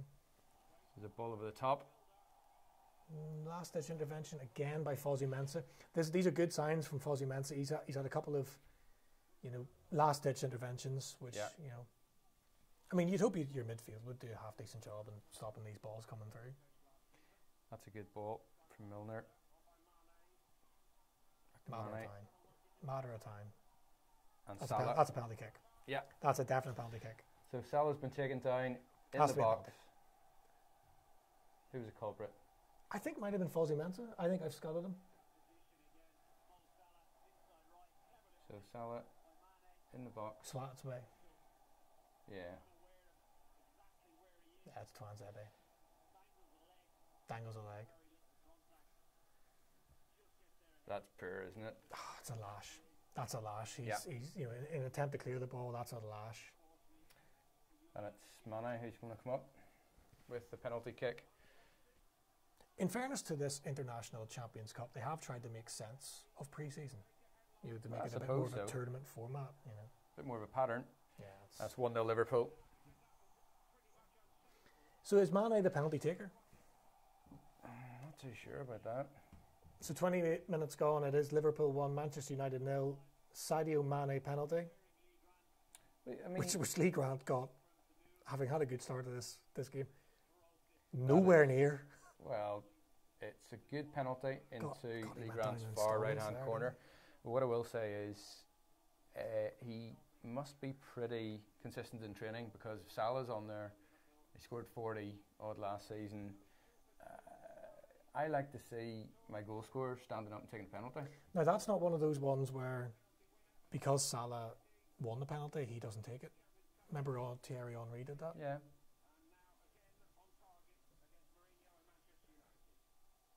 Right. I think we're getting a water break here. Water break. Okay. Let's have a water break. Let's have a water break. It's absolutely roasting in here. I did choose to wear an Under Armour top. Yeah. Which is my fault. I thought it was nice with the wee red stripe on it. You've just, you've broken the dress code already. I've already broken it, but sure, rules are here to be broken this season. Wouldn't be United and Liverpool if we didn't. Glad I went with a short sleeve shirt. So while we have a water break, let's just tell everyone, subscribe to our YouTube channel. Make sure you hit the bell icon on the YouTube channel. That way you'll be notified whenever we have new content coming out, and also with our schedule. And we're going to be live most nights during the season, whether it's a match day or talking about the issues. Because when we were talking about starting this last season, there were 5 or 6 issues every single day that the Premier League, and particularly these two teams, threw up. Exactly, and that's what we hope to do this season. Hope to bring them to you. We'll have previews to games. We hope to have a combined 11, which you and I will debate, I think, along with our listeners. And that'll be interesting week on week, won't it? Yeah, I think we'll have a weekly Premier League 11, shared 11, and then a combined 11 in overall for the season. Yeah. That's just not going to happen. That should be good. That's not going to happen. But do get in touch with us on Twitter, on Facebook, on Instagram, and through YouTube. That's the most important thing. Yeah, and activate the live chat function on YouTube, because that's the easiest way to get a comment heard on the show. And the players have now resumed after a bit of a water break. 1-0 Liverpool. And they're good value for it, we must say. Yeah, there's there's half an hour almost played. When we saw the United team, I think there are, it is a stronger Liverpool team in relation to their squad than it is a Man United team. I think so. United have won themselves a free kick. Do you want me to scut it as well? The stream hasn't cut out yet. Half an hour in. Who is it looking to take it? It's Pereira, is it? Yeah. So here's a guy who's looking to, put a marker down for the season. That's some haircut McTominay has, isn't it? It's good. Lallana's is equally good. Did you see it? Big white stripe up the middle of his head. Do you think he goes into the hairdressers and asks for a McTominay? Doubt it. My goodness me. Great goal. What a goal. Here, that is absolutely fantastic. The goalkeeper didn't sniff it. The Liverpool keeper was just rooted there, wasn't he? Instant response. Manchester United won, Liverpool won. Andreas Pereira, man on a mission to prove that he has a place in Jose Mourinho's plans this season, with a stunning free kick from 25 yards. The keeper's got that all wrong for me. You think so? Yeah. Oh, Baz, he's not getting that. No, but he's got it all wrong. Look, he's too far out of his net for me to start with, and I think he should have set the wall up slightly differently than that. But in saying that, the execution there is absolutely sublime. I don't think anyone sees that. It's sublime. What a great goal.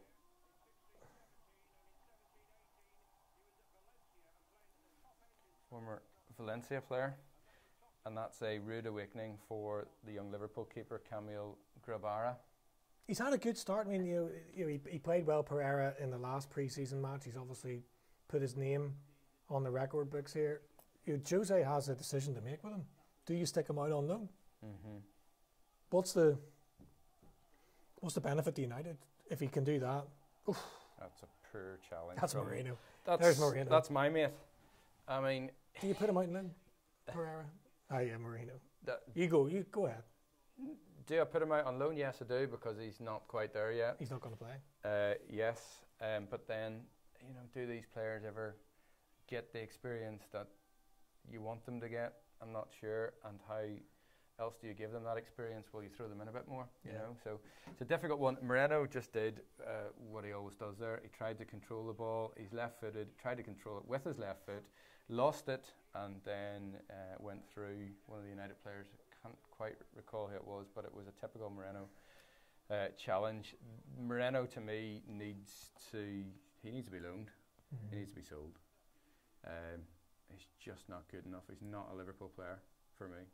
It sounds harsh, but there you go. We've already got a comment asking for our combined team from Chris McKee. Thanks for getting in touch, Chris. Thanks very much, Chris. I think the combined team is a good idea. I think that's going to throw up if we get subscribers to this. Yeah. I mean, I wouldn't subscribe to it, you know, but if we get subscribers to this, you know, a combined team, Premier League team of the week, and then an overall one. Yeah. We're going to have to decide the rules. I mean, are we going to say that for each time a player gets in the weekly team, that contributes like a point towards the overall team? I think so. Or are we going to try to then decide manually an overall team? No, I think it'd be useful to track it during the season. So we'll just put the hay in now. Well, we'll see.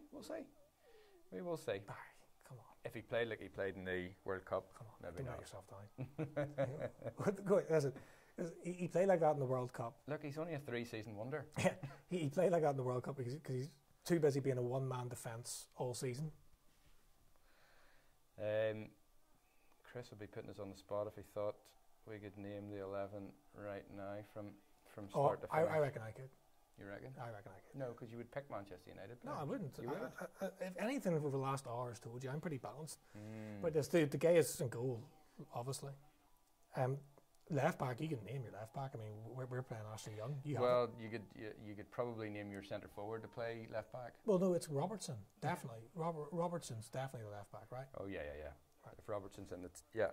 Right. So centre halves, you can have that too. Well, Van Dijk, right? Yeah. Who would you put in alongside him? I don't know, like Lovren. Have you seen our defence? We Smalling, Jones. I'm trying to give the unproven Bailly and the unproven Lindelof. Yeah. I might. You know what? If I'm picking a team to win, no, you're good. I'm sure Lovren's one of the best defenders in the world. Is he the best? I might. Van Dijk, Bailly. Right. We shouldn't be diplomatic about this. I think Bailly is better than Lovren. I don't think you've got anyone else. Jones and Smalling have had their chances at Man United. Lindelof's totally unproven. It's a very weak area of both teams. Is that second centre half? Yeah. Right back. Klein. See, I don't see how Klein's even in your starting team. No, I like him. It's going to be Alexander-Arnold. No, Gomez. Klein is good now. I like him, but I just don't think he's come, totally to life for Liverpool. But Alexander-Arnold's, to me, is relatively untested. Yeah. Is that a bit controversial? But we're picking the team right now, and so let's say this was the first team, combined team going into the new season.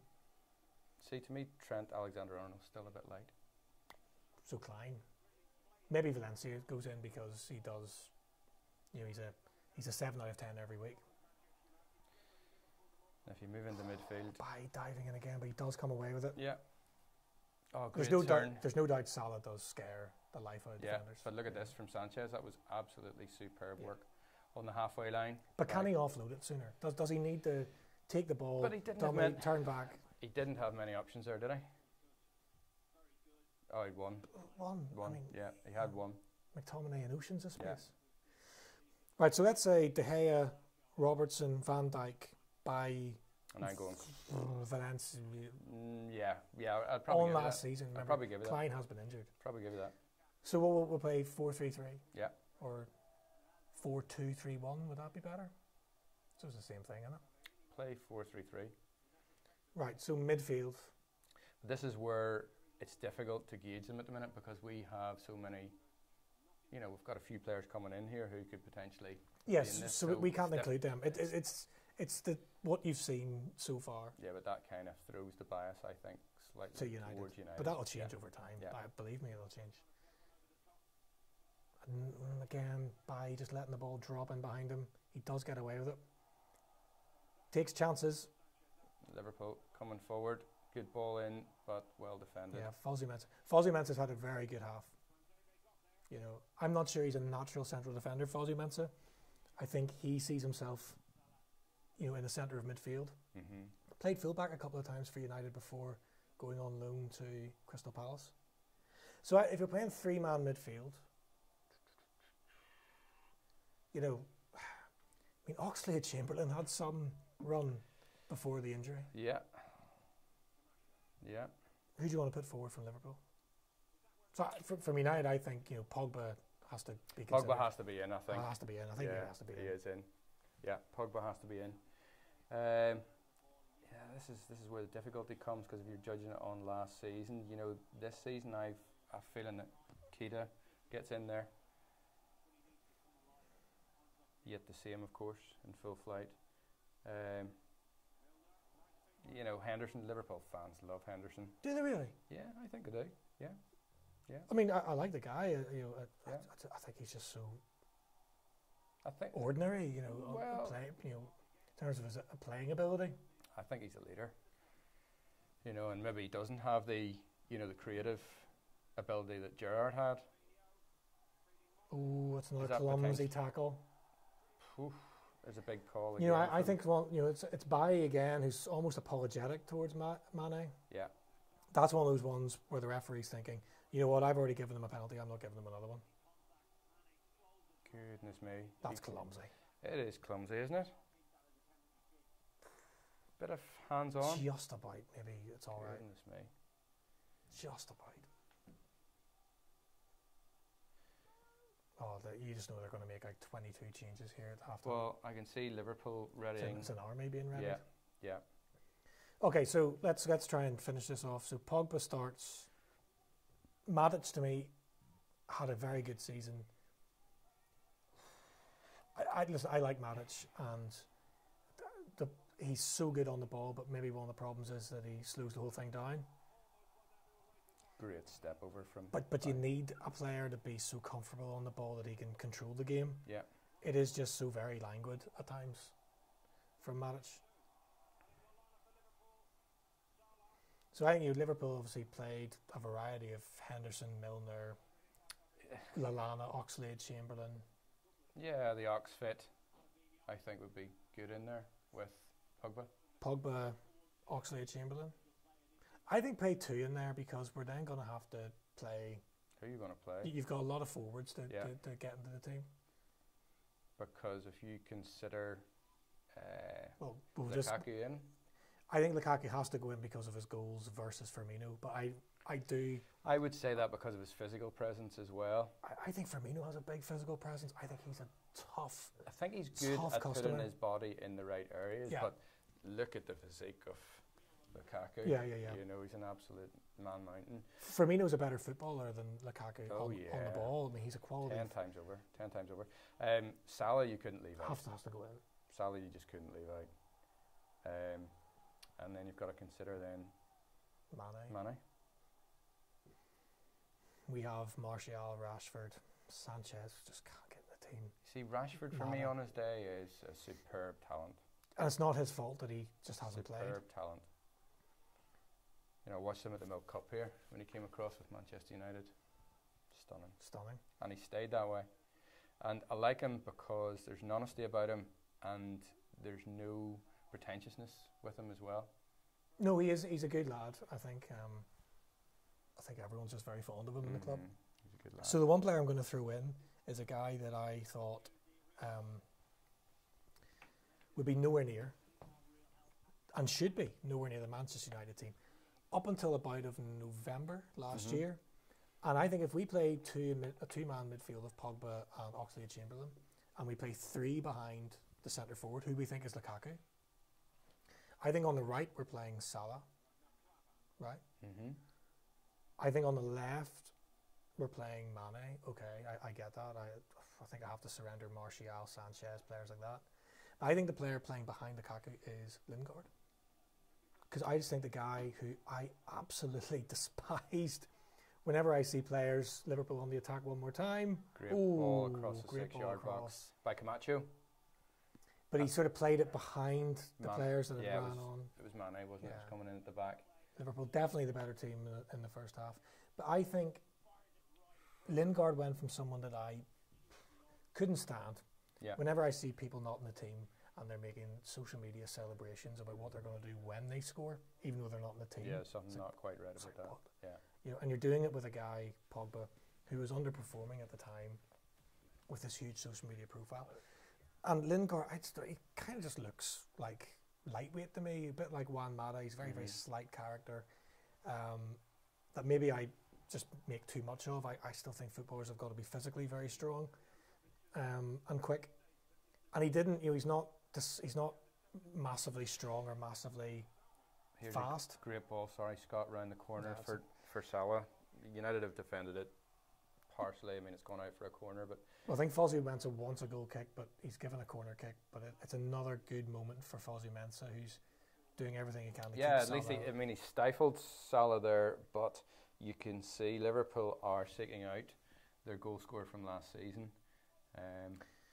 Young lads at the back are being tested. Let's see what happens with this corner. Approaching half time. Milner. Header. Great header from Van Dijk, but straight down the throat of the keeper. But I think Lingard has just turned around everyone's opinion of him at Man United. Yeah, I would. I think there was a feeling among United fans that was like, you know, we're used to, you know, when we think of the United Academy, you think gig schools, you know, all that sort of stuff. And then we're producing Lingard, and you think, God, you know, is this? Yeah, he looks really lightweight. Yeah, this is what we've produced. His attitude doesn't seem right, and he's just not as good as those players. But he has come on so well. Yeah, I would agree with that. You know, he's now a key performing player for England. He's almost he's this like reliable player who scores goals in big games. So he's an FA Cup final goal. You know, he's played in all the big games. Great move by Liverpool. Camacho pulls the ball back inside the 18-yard box. Oh, great strike from Mourinho, but it was blocked, I think, by Darmian. Mourinho clearly hearing your criticism of him. I don't know. It's just going to nip out for Salah, but Liverpool finishing the stronger team. Yeah, you can see there United had about 6 players inside their own box there, and Liverpool putting them under a lot of pressure. 1 minute at a time. You'd think the referee might have some common sense and just blew it at half time, seeing it's a million degrees out there. Yeah. And we've already had a water break. But, you know, I think they are trying to make more of a Champions League style thing about this. Run into the season, whereas, you know, you might be away playing, I don't know, Macclesfield, and then the next week you're playing Blackburn, and, you know. So we're going to settle on that. So I'm not sure if we're 100% there, but like, let's say starter for 10, right? De Gea, Robertson, Van Dijk by Valencia, Oxlade-Chamberlain, Pogba, then Mane, Lingard, Salah, Lukaku. Yeah. So what does everyone think about that? So that's our starter for 10. That's our combined 11 to start the season off. Yeah. So Chris McKee, who's asking, you know, what's our combined 11 at the minute? That's our combined 11 going into the new season. Yeah. What are your thoughts on that? With Keita and Fabinho and Alisson to throw into the mix, as far as I'm concerned. It's going to change, isn't it? You know, within. There's Chris. Yeah, I mean, Christopher Smith saying that, and he's right. You know, Andreas gives us so much more than Herrera. I'm not sure, Chris, though, that they play in the same position. Is the only thing I'd say. I think Herrera we see as a, you know, flat centre midfielder. You know, in the 2 with Pogba, or maybe in a 3 with Pogba and Matic, whereas Pereira's clearly going to play on the wing, isn't he? You know, even if he was a central player in the end, he's going to start on the wing. But there are a lot of players that give a lot more than Herrera, because I'm just not as big as fan. Well, the half-time whistle has blown. Good half. Yeah. Wasn't sure what we were going to get here. Probably a good workout, I would say. The other thing I would say about it is there aren't too many high tempo challenges flying in or anything like that. It does have that feel about it, doesn't it? That, you know, it's like an exhibition match, and that's exactly what it is in the US, isn't it? Look, it's a marketing drive for both clubs. Yeah. At the end of the day, that's what it is. I think Liverpool started high on the press for the first 5 minutes, caught themselves on and realised it's like 40 degrees, we need to take this easy. You'd almost swear Jurgen Klopp said, guys, like, you keep it a bit sensible here.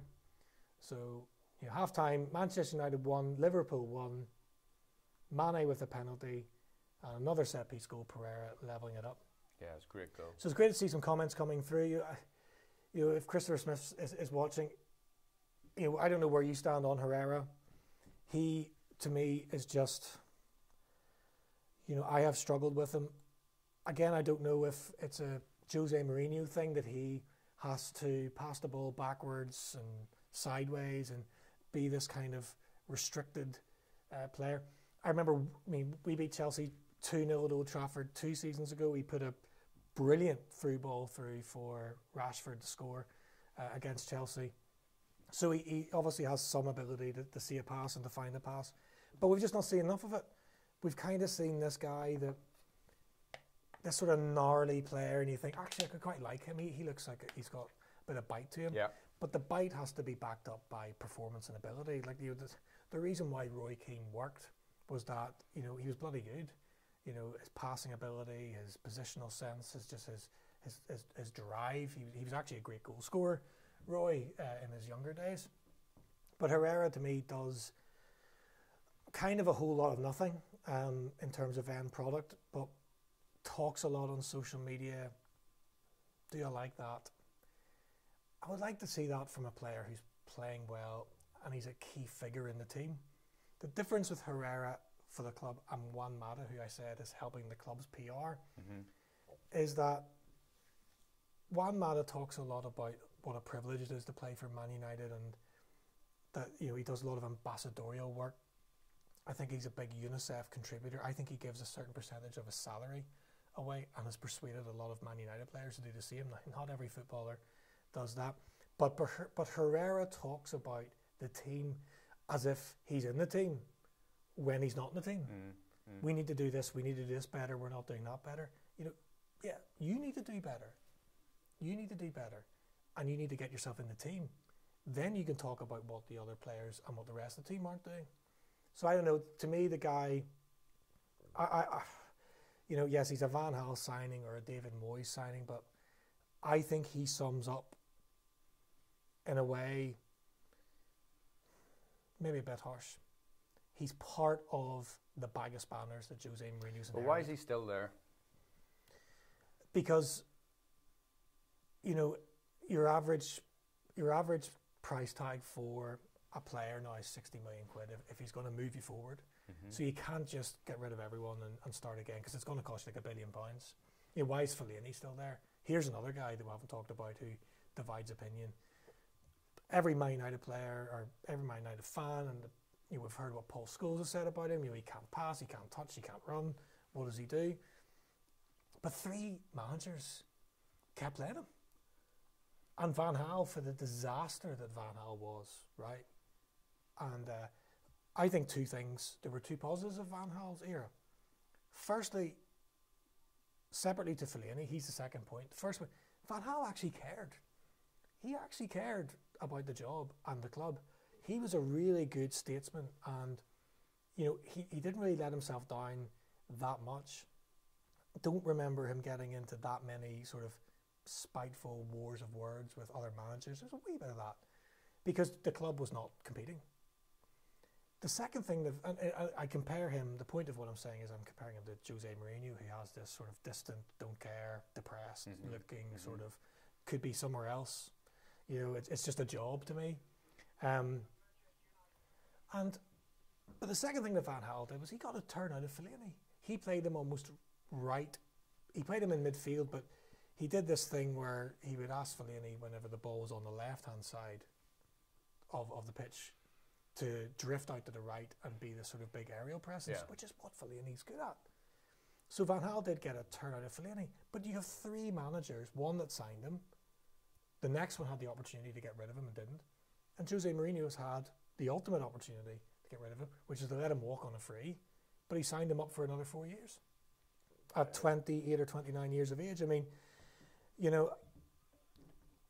we must be watching. I don't know, your opinion of Fellaini is the same as mine. It's just an ordinary player. It is the same. But again, he pops up with important goals at important times. Look, it's like whenever we signed Fellaini, and Moyes' problem was that he went after Thiago, didn't get him. He kind of went after Kroos, didn't get him. And then the whole summer was spent going after Fabregas. And then that didn't work, and he was left with he's like, oh my God, so, a couple of years ago, Paul Scholes is retired, having been brought out of retirement by Ferguson. Okay, we've Michael Carrick, but we don't really have another centre midfielder that's going to drive us forward, particularly in Europe. And, I don't think Moyes is the world's greatest football coach, which is why I think he wanted to buy the talent in. I don't think he could develop younger players in the squad. So whenever he went after 2 or 3 marquee midfielders, it didn't work out. He then went back to sign Fellaini. And if you remember, the player he actually wanted from Everton was Baines to come in and play left back. And I think that was Moyes wanting to exert his authority as a Man United manager. Look what I can do. I can come in, and my pool is that I can go and raid the Everton squad of my best players. But the problem with the signing of Fellaini is that from that moment, the transfer strategy at Manchester United just went out the window. Then Juan Mata was a panic buy, to the extent where when Moyes was eventually let go and Giggs came in to steer the ship for the last 4 or 5 games, Juan Mata couldn't get in the team, because what Giggs did was he brought it back to basics, 4-4-2, 2 wingers. Mata was a luxury then. Mata, he can't play centre midfield. He can't play right wing in a 4 because he's got no pace. He can't play centre forward because he's not a centre forward. So he's out of the team. So you're £37 million to be paid for him, which seems like nothing compared to today's transfer fees. That was a sign that, oh my goodness, we have a vision. We're just signing players now because we're kind of hoping that we're going to get Champions League football. That's the slight problem whenever both Ferguson and David Gill, our chief executive, left at the same time. So what else happened was that Moyes was allowed to smash up the backroom team, which was crazy because the chief executive maybe didn't have enough experience to know that would have been a disaster to do. I mean, Claudio Ranieri, right? He went into Leicester, arrived at Leicester with a suitcase. Hello, dilly-ding, dilly-dong, all that. He didn't bring a whole backroom team with him. Yeah. Won the Premier League. Yeah, there was some. Nigel Pearson and Craig Shakespeare, I think, get a lot of the credit for actually winning that league title. But with Fellaini, he was the signal of the downturn, because to me it actually wasn't Moyes that signalled the downturn. The signalling of the downturn was the fact that we signed Fellaini, and then we signed Juan Mata in a panic buy, and it was like, oh no, we actually don't know what we're doing. Yeah. With Ferguson, and you always saw there's the end. There's the end point, the strategy. Yeah, and Ferguson retired because he was getting older, and whatever was happening was with his family was happening. But he felt he didn't have enough time left to reinvent another team, which is what he did for the previous sort of 3 or 4 teams that had real success at Man United. But then when we signed Fellaini and Mata, it was just like, oh, hold on, we actually don't know what we're doing. Yeah. And the whole transfer structure went out the window. And what amazes me about Fellaini is that why don't managers, the fact that 3 of them have kept him, right? Why don't they play him where he's effective? So if I was going to play Fellaini, and we've got, on our team line up there, we've got Juan Mata playing sort of number 10 role behind Sanchez. Yeah. I would play Fellaini there. Otherwise, what's the point in having him? It's like we're gonna sell Anthony Martial, right? Maybe make a profit on him, but what was the point in signing him in the first place if you're just going to let 22-year-old world-class potential talent? What was the point in having him? I throw that to you as a Liverpool fan and say, I don't understand why you've let walk away on a free Emre Can. Yeah, he came. What's the point? I suppose he grew on me. At the start, I wasn't so sure. Yeah, so was I. But you're right. He was a slow burner, but I thought he was a great player towards the end. And he fitted into the mould well, and that's one that totally has surprised me. Free. Yeah. To Juventus. It's difficult to take. Where there's a Juventus revolution happening, right? Yeah. So we all need to watch out for Juventus in the Champions League. Well, we're going to. Because obviously Ronaldo signed for them. which I still think it's weird. That I don't, it happened so quickly.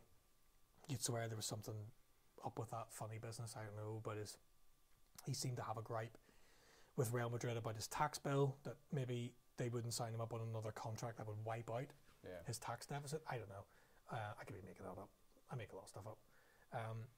But we need to watch Juventus next season. So Jurgen Klopp is like just arming Juventus with a really good player. Yeah, he is. But for me and for a lot of Liverpool fans out there, you've talked, I suppose, somewhat negatively about your manager Klopp for, I would say, nearly every single Liverpool fan.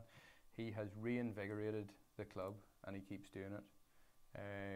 The way he goes about his management, the style, the players he signed, how he interacts with both the fans, the press, particularly the fans. I see this week in Michigan, him joining in sing-alongs and in bars and stuff.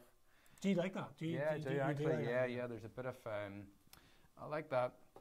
I like the personality of the manager shining through, and I think a lot of my mates who aren't necessarily Liverpool fans, they see Klopp similarly, insofar as he is a big personality, he's a character, and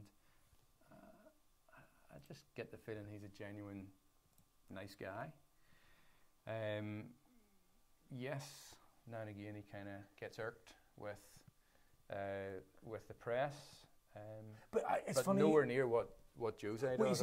I think that's a really interesting point, and actually, if we had time, I wanted to talk about it earlier, because it's funny. I think Jose, and I go back to this PR point that I think it's going backwards under Jose. I think Jose is horrible in the pre-match, right? Yeah. So the pre-match pressers, so the written press and then the TV go in, say, on a Friday for a Saturday game or whatever. I think he's horrible in the pre-match. Yeah. I think sometimes he can be quite measured in the post-match. Quite measured in the sense that he's going to have a message that he wants to but he will deliver. Stick with that line and he won't veer from it. And at times he has been quite rude, patronising, ignorant. I mean, the broadcast journalists there, the reporters are there to do a job, to ask what could be perceived as a spiky question, but quite simply they try to ask it in a diplomatic way, and Jose just bats it out of the park and dismisses them. Now, I think the funny thing about Klopp is I think he's the other way around. So I find his press conferences, the pre-match pressers, fabulous to watch. I just think the guy's so engaged, and I'm like, oh, I want this guy. It's like a performance. There's something very charismatic about him. I want to know who did his teeth. You aren't suggesting he's had his teeth. Oh, listen. Before and after is a bit of Ronaldo. Yeah, of course. But I think his pre-match, he represents Liverpool excellently. Gives a good account of himself, represents the club well. Yeah. Jose comes in with this grey cloud. Now, what I will say is it's the other way around in the bad way. I think Klopp has been shocking in some of his post-match. What he said to that Sky Sports presenter was an absolute disgrace, saying that I only want to be asked questions about people who know about football. It's like, well, Jurgen, if you go back to the West Brom game, you were 2-0 up with like 10 minutes to go and 2 goals went in. I mean, it's a valid point that the journalist is raising. Yeah. You're going to have to take that one on the chin. So it's funny how I think both media relations they've room for improvement, but it's funny how I think one's good in one way and one's good in the other. Yeah. We're getting comments here. It's really, thanks very much. Gareth Owens, Shaw's, Christopher Smith's commenting. When McTominay was getting into the team ahead of Herrera, I think he's talking about something's obviously wrong. I would agree with that. I'm concerned all the midfield signings are all deep-lying defensive midfielders. Yeah, I'm not sure. We'll have to wait and see about Fred, because the YouTube clips I've watched of him, I hardly saw him before he signed. Yeah. He looks like he's a rampaging midfielder who starts deep and goes forward. We're playing Pogba, Chris, deep-lying midfield, and really he's a 10 or a left-sided 10 or he's just one of those mavericks that can devastate teams on his day. I mean, you know, I'm still dining out on that Man City performance and comeback from Pogba. You know, that was what Pogba can do. Yeah. And to all intents and purposes, he's been a great leader for France. I mean, if you watch the highlights of him giving his sort of like, you know, gladiator style speech, you know, it's all good stuff. I don't know if all our players or midfielders are deep lying midfielders. I think they're being stifled by the manager. Right, Jose. Just a couple of points to make.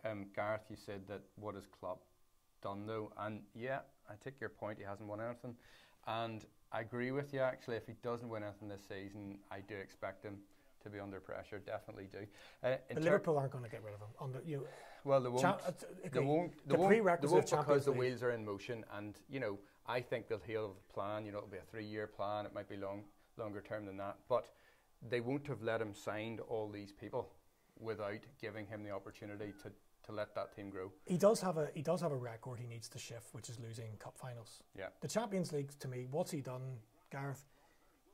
I still think, and I'm trying to be balanced about it, I think it was a major achievement getting to that Champions League final and going into defeat against a Real Madrid team that was probably just about to go over the top of the hill, but a team that we'll talk about for ever. Yeah. 3 Champions Leagues on the bounce. I mean, it's good. A friend of mine texted me and said that this is the first year, I think if I remember this right, what a statistic this is the first year in 18 years that Real Madrid haven't had the Ballon d'Or. Oh, right, okay.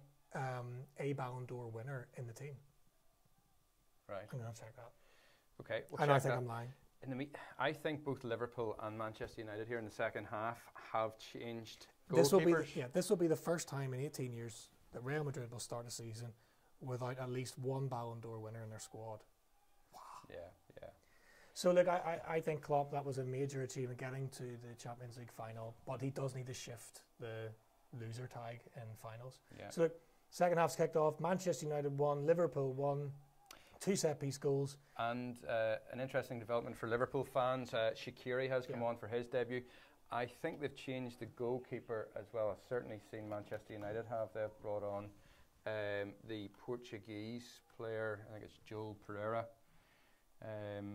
Castro, 22-year-old.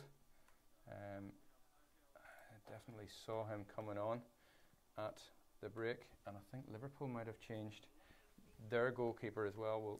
It's going to be hard to track because I think they're going to be bulk substitutions. So Lee Grant's come on, Castro Pereira, as you say, is on as a goalkeeper.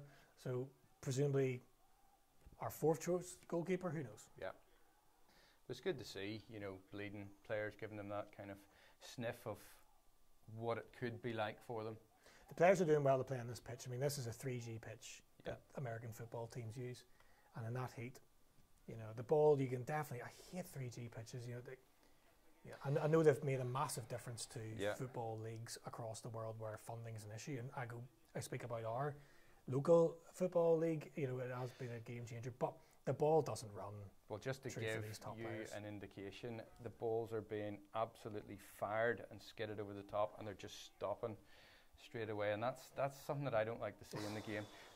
Will the referee bring out a card here? I think it'll be the first card of the game. I wonder, I think the Liverpool player loses his footing is Fabinho, who takes out Sanchez. Yeah. But I've got a feeling that Fabinho sort of just slips and loses his footing, which he did. I also see Ben Woodburn on the pitch for Liverpool. He's a guy who I hold very highly. Fabinho wearing squad number 3, is that weird? Yes, it is weird. It is, yeah. He's going to play centre midfield and we're number 3. What do we need? Here we go, look. Substitutes. So they've taken Klavan off, Lallana off, taken the goalkeeper off, and they've brought on Kevin Kelleher, who's an Irish goalkeeper.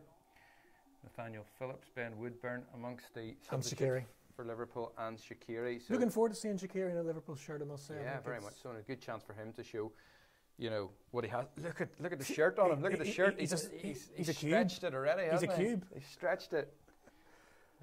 But I'm very interested in this 19-year-old Republic of Ireland goalkeeper, Kevin Kelleher. What do we think that both squads need before the season starts? From Gareth, I don't know.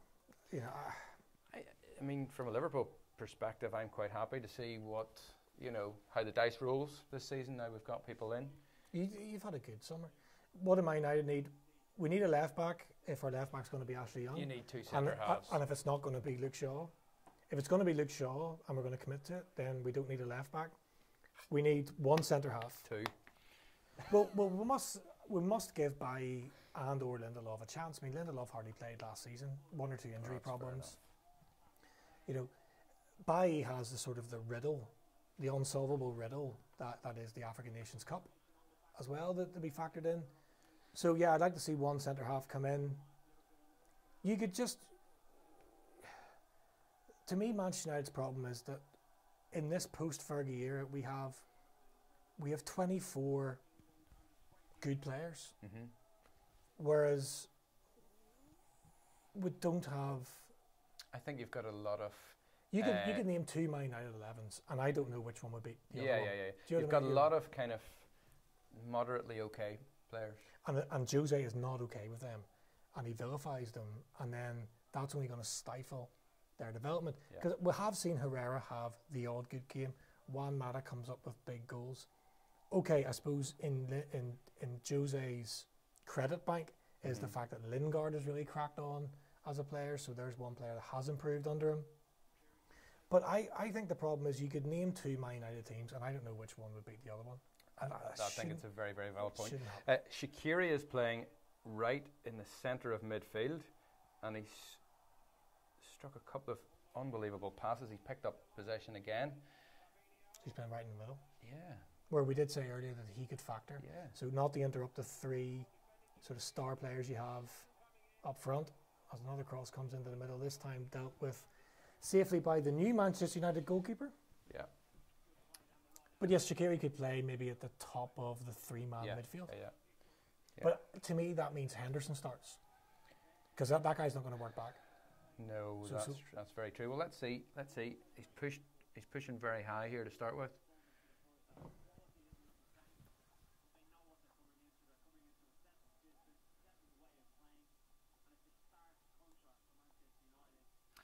Interestingly, in the first half, Scott, Liverpool 59% of possession. They had 8 shots against United's 1. So I think, if anything, Liverpool will feel a bit, hard done by in terms of they didn't score more in the first half. See, it's funny. I think when we're playing in the Premier League, I think you'll see the other trend. So I think United will have 60% of the ball, but you'll pose the counter-attacking threat. I think Liverpool are more comfortable as a team when they don't have the ball, because they can't wait to just burst into counter-attack. I take your point, but there's still a lot in having home advantage for me, and it's something that I focused on a lot last season. You just got a shot of Jose Mourinho slumped in his chair. Cheer up. Not happy at all, and again the sun's shining. He's in the US on tour, but no. What I was saying there was, and I'd like to get your view on it, is if these 2 teams played in consecutive weekends, one was at Old Trafford and one was at Anfield, the sway in the possession stats, they'll be huge. And it's a weird thing about football, isn't it? It's a weird phenomenon, how much, home advantage. I'm not saying it's always the case, but it does sway it quite a bit. It's huge. And you could watch 2 totally different games. But it's funny that, if you look at the statistics of what the advantage, a home advantage is, it shouldn't be. That's another good take from a goalkeeper, good, confident journey forward to collect another long ball from Liverpool. It shouldn't be the advantage that it is. Yeah. And it's been proven that Spurs have gone to Wembley, and they've worked it out, but they've essentially gone to another stadium where it's not their home, but they've become a very formidable team for their home matches, even though it wasn't White Hart Lane. Yeah, it's weird, the home advantage in football. I know the fans have got a lot to do with it, but it is the 22 players on a grass pitch. This is a real strange one.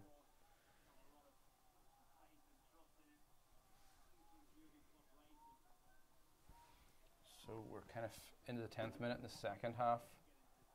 Liverpool. And there's that ball sort of sticking in the 3-2 pitch that almost let Mane in. Yeah. Ball over the top. Great start again by this Manchester United goalkeeper. Now that is a difficulty. You come to Manchester United, you're an up-and-coming keeper. I suppose you come and you look at De Gea, what he's done, what he can teach you. You know, you're watching from the very best in the game, but that can stifle your development as well, insofar as you're not getting the exposure to first-team games. Yeah, I don't think it affects a goalkeeper like it affects an outfield player, though, because I think a goalkeeper could come, McTominay arriving onto a Sanchez cross, but couldn't really get any purchase on the effort. I think a goalkeeper, it could benefit a goalkeeper having, if he's a teenager, you know, having 2 or 3 years, you've got on your CV that you played for Man United. Yeah. You've had just the best resources to aid your technical development. Yeah. You're going to go out on loan, you know, or you're going to sign for another club, age 22, 23. You could have another 20 years to play. Yeah, it's a fair point. Trevor Carson's a good friend of mine. I grew up watching him playing for Killyleagh, and he went on to, well, he signed for Sunderland, essentially. Right. He played, I remember in the Premier League, Craig Gordon was the number one, and Trev sat for something like 30 games on the bench as deputy, but Gordon never got injured, he never got in, and ultimately left Sunderland.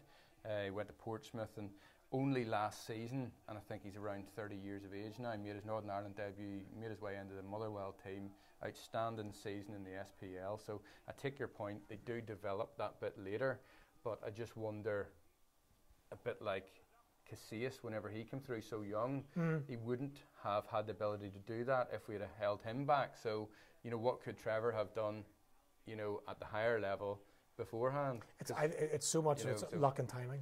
Yeah. Because you've seen goalkeepers come through the ranks and have really excellent careers when it was unexpected. And then you think there's other times where you've got like an excellent goalkeeper, you know, in position, and just because a new manager comes in and thinks, I've got a budget, I must buy a marquee signing. Yeah. That happened to Kudicini. You know, he was Ranieri's goalkeeper, excellent goalkeeper, and obviously the Mourinho revolution came, and then in came Petr Cech. So, you know, it's so much of goalkeeping is timing and luck, I think. Yeah, it's a strange one. And then, of course, as you see, Macarius is that just one big high-profile mistake, basically. You're finished. Yeah. You know, it's a very fickle position. It is. You know, outfield players just seem to get, you know, chance after chance after chance. Margins so small nowadays, though. So Twansby doing well defensively for Man United. I think the star man so far has been Fozzie Mensah for us, because we have had defending to do. Well, I mean, that says a lot about how the game has gone so far, though, that Manchester United have been hemmed back quite a bit, albeit they've looked pretty smart when coming forward. Oh. McTominay's an interesting player, because you know, everyone's very fond of him at Man United. We love to see players come through the ranks. He's obviously a lad that's got his own mind, because declared for Scotland, could have declared for England, you know, personal decision. But he's a funny player, because what is he? You know, I know it's maybe harsh to you know, put him in a box at this stage where he could be any number of things, but I looked at him coming into the team and I thought, there's like a potential Michael Carrick, who sort of sits there, moves the ball nice and neatly. He's got great passing range, but there are times where he takes the ball and tries to drive forward with it and actually take on players. So I don't really, and I think in this day and age where you have specialist midfielders for every part of the midfield, so you don't have a Roy Keane anymore who used to do everything. You have players that, you know, you have players who are specialists, so they're either tacklers or they're creative players or whatever. Deliver a free kick or something around that. But I mean, he could potentially be lost in nothingness.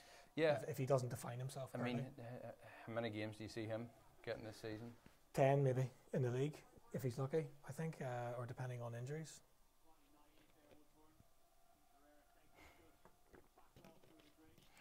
So I think there's a pitch invader coming. I think our stream's maybe slightly behind some of the other streams going out there, but I think there's about to be a delay in this match, and we're approaching another water break. Water interval. Yeah. We're coming up to 60 minutes. Klopp looking his usual dishevelled self. Yeah. What was that match in the World Cup where by 1 degree centigrade it didn't meet the threshold for a water break? I can't remember what match it was. No. And it was a FIFA decision that Goodness. Yeah, someone's on the pitch. Oh, here we go. What are we waving? The broadcaster normally cuts the pictures out the stage. I have now. I'm delighted to say it's not a man with very little clothes on. It is somebody who's fully dressed, thankfully, much to the amusement of the fans. But like, talking about water breaks, there was a World Cup match, and I can't remember which one it was. I'm sure we could find out. But by 1 degree centigrade, it didn't meet the threshold for a water break by FIFA. Hey, players dying. Where's the common sense? Yeah, it's just stupidity. So what does that mean? So if the manager kicks a water bottle to a player that's just taking it through it, that's illegal. It's against, he's going to go to jail for it. What happens if a player takes ill? Then what happens? Who's culpable? Who's culpable for that? Potentially the referee. Right, referee, let's have a water break and then get this idiot off the pitch, get the game going again. Exactly. It's been slow to get started this second half, there's no doubt about it. But it is very, very hot out there. How's the abuse going? A wee bit of abuse. But definite free kick. No, some positive reactions. Some people following us on the different social media channels. That's what we want to, promote throughout the season. We want as many of you to get involved with the games. Have your say. Let's see if any of the United players can have their say. There's the young keeper from Cork for Liverpool. Doesn't look that old, does he? It's not that old, that's why. No, it's not. Young lad from Cork, so must have done well. He was in Liverpool's academy. Oh, good ball. Ball into the middle. Poor touch though by it Sanchez. sort of caught Sanchez by surprise. But it shouldn't have. There was nobody near him. I think he was expecting Juan Mata to take the free kick and it would be an in-swinger. Ended up being an out-swinger by Pereira. Yeah. There's something for all the millions spent. We're terrible at corners and set pieces, you reckon? Yeah, and free kicks. Yeah, when you think back to Beckham in his prime. Ball to the back post, must be another goal. Again, headed off the line by Fozzie Mensah, whose positioning has just been utterly. I don't know how he headed that one off the line because it was nearly beyond him. He had to he had to dive towards the goal line. The ball went into Mane, and I don't think Mane got a hold of the header. It gave Fozzie Mensah a chance to head it away. Liverpool still on the attack. Concerted pressure, good ball from another Milner. Good run. Round the corner here, Shaqiri. Poor Shaqiri. Can't beat the keeper at the front post, Again, for me as a professional footballer, there's no real excuse for that. I know it sounds a bit mean, but there's nothing I hate as much as somebody going across to take a corner. Everyone comes up from the back, all the big guys, those who are specialist headers, and all of a sudden the ball doesn't clear the man at the near post. It's just so frustrating, and that's what happened there essentially. He didn't even get near picking a Liverpool player out. So what I would say at the minute is the tempo of this game it's died off a bit, hasn't it? It has. I mean, it's a bit of a procession at the minute. Some potential. Now, Liverpool players are still making those lung-busting runs beyond the defensive line of Man United, but it's few and far between. Yeah, very much so. You see, and that's one where Twanzebe has tried to take the ball out, and he's been caught on the left side, and with his right foot he's passed the ball out of play. And this is where I don't understand how with millions spent, we can have a left back who's right-footed. I get how a left winger can be right-footed because I get that they cut in and they can score goals from there or make passes. And the two masters of that for me that invented that strategy was actually Louis van Gaal at Bayern Munich with Ribéry and Robben. They almost, I think, invented that kind of sort of diagonal run with the opposite-sided player.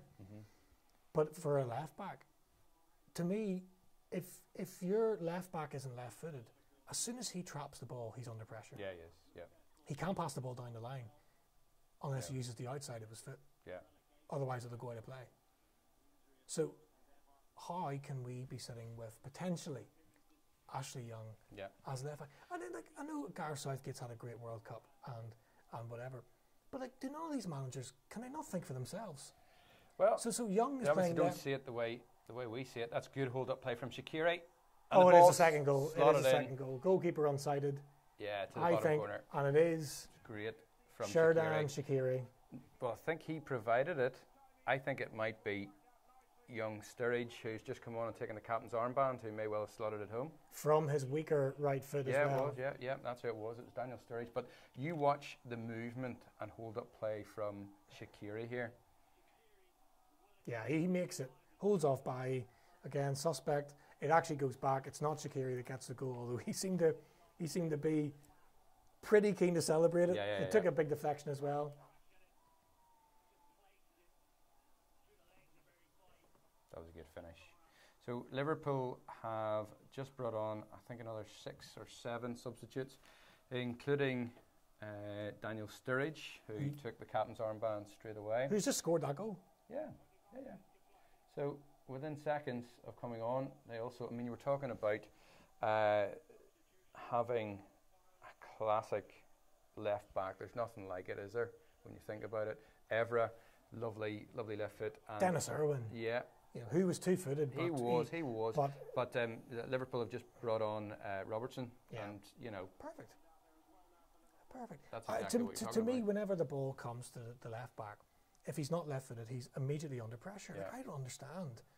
But then, I know Gareth Southgate had a good World Cup, but can none of these managers think for themselves? So there is no way that Ashley Young would be in the England squad playing left back for England, right?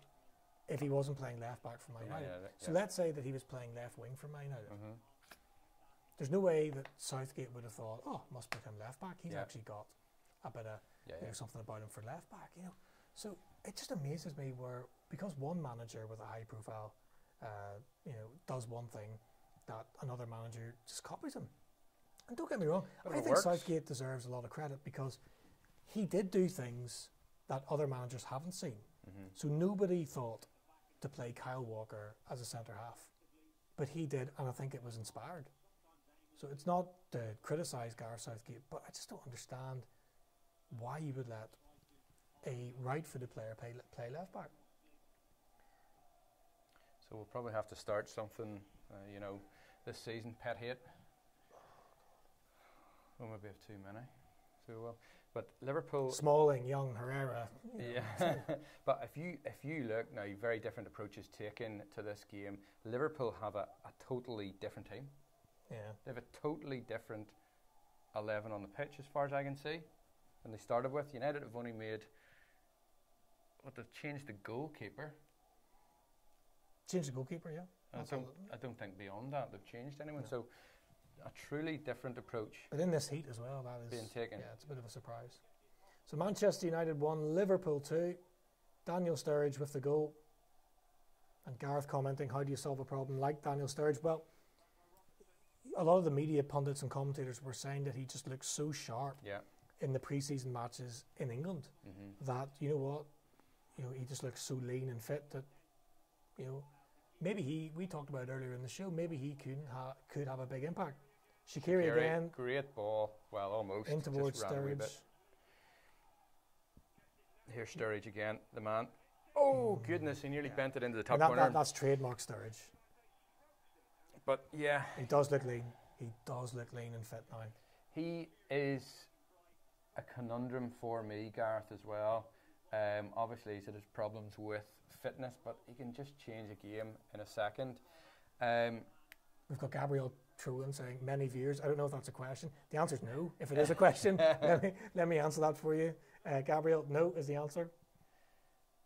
Hopefully, as the season goes, we'll get some interest. Sturridge, he'd be a difficult one to keep content at the club. That's the difficulty for me when you're having to manage that expectation. A guy who, you know, promised so much in the early stages of his career, and as I say, can have such a major impact in a game. But, you know, but he was, whenever you guys should have won the league, 2014, it was Sterling who was the emerging talent. Yeah. Suarez and Sturridge, you know, and it was pace and power galore. A wee bit like what you've got now, although I think I prefer this forward three than that forward three, although I'm sure it's pretty tight. But now Sturridge isn't part of it. He's not part of it, but he's racked up so many injuries. His pace is probably gone to that level. So he maybe doesn't think or have an expectation that he's going to start every game. And that 3G pitch just holds up a wee bit. Daniel Sturridge, to get the ball into the middle, and it was a wee bit too ambitious. But the goalkeeper kind of came out, put himself at risk for Man United. But he started well. Did start okay. But he's a difficult one to see how he's going to fit in this season, and I see him being potentially an impact player. Whether he's content enough to do that, I don't know. I have a feeling he might be if he feels that he's part of a process. I think if he's being just mucked about, then he'll want to go out and loan, because he has wanted to leave before. Dimitri Mitchell and Juan Mata coming off for Manchester United. Yeah, Federico Sanchez and Chong is coming on. So this is a player who...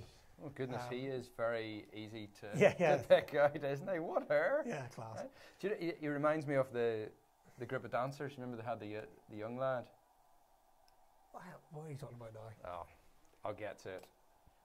They won. They were on Britain's Got Talent, and they had a young guy. They're still going. All right. Is Fred on yet? Fred is on. Excellent. Let's see what he can do. But a good sighting there, Fozzie Mensah. He's just had such a good game. Must be 3-1. Took the opportunity to head the ball back. Sturridge surprised about that. Yeah. And first chance for Chong to stretch his legs. And he did look good against San Jose in the last pre-season match. But, you know, look, it's sort of raw, unrefined talent. Yeah. Gives the ball away loads, but you expect that at this stage. So what's the story with Chong? Not a player who I know Not a player that most Man United fans will know, but, you know, a bit like Angel Gomez, you know, can he get games this season in any way, shape or form? Oh, it's another penalty. It's another penalty for Liverpool. And this time the leg pulled from Andy Robertson. Robertson about to pull the trigger inside the penalty area. And was that a bad challenge from Herrera? Yeah, it was. And then kicks the ball away in frustration. Now I'm going to argue with the referee and try and explain it. And then I'm going to laugh at him and wave my finger at him. But it's a penalty. It's a penalty. And you see, this guy last season should have cost Man United more penalties than he did. I think there were 3 penalties last season that weren't given against Herrera. He's so lucky. He's just so rash in the tackle.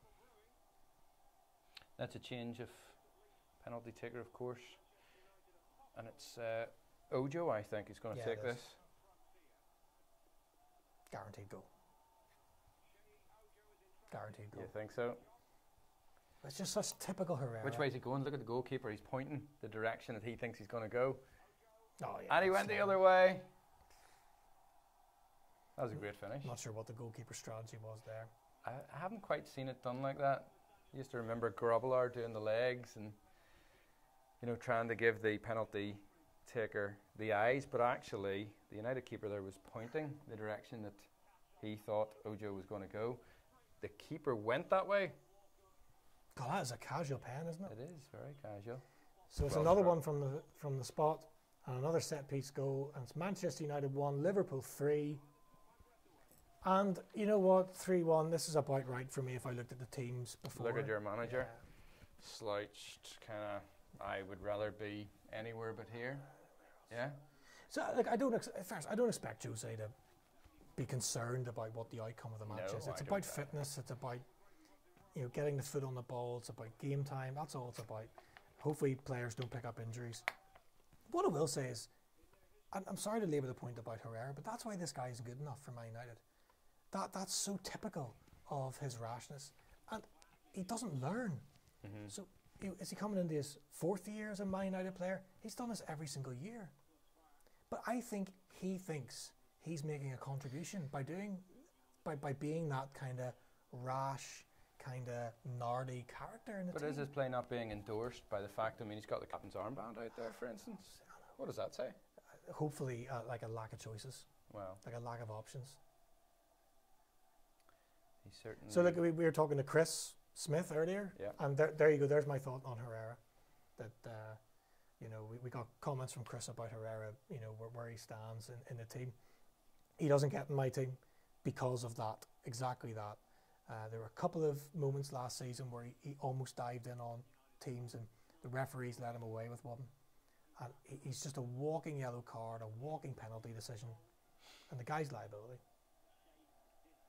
You don't like him then? There's not enough of an upside. Now Sanchez is in. Sanchez has a great chance here. Defending's really good. He just took one extra touch. And the defending, though, he did get a touch. It was young. One of the substitutes, Phillips. Yeah, Phillips, who came across.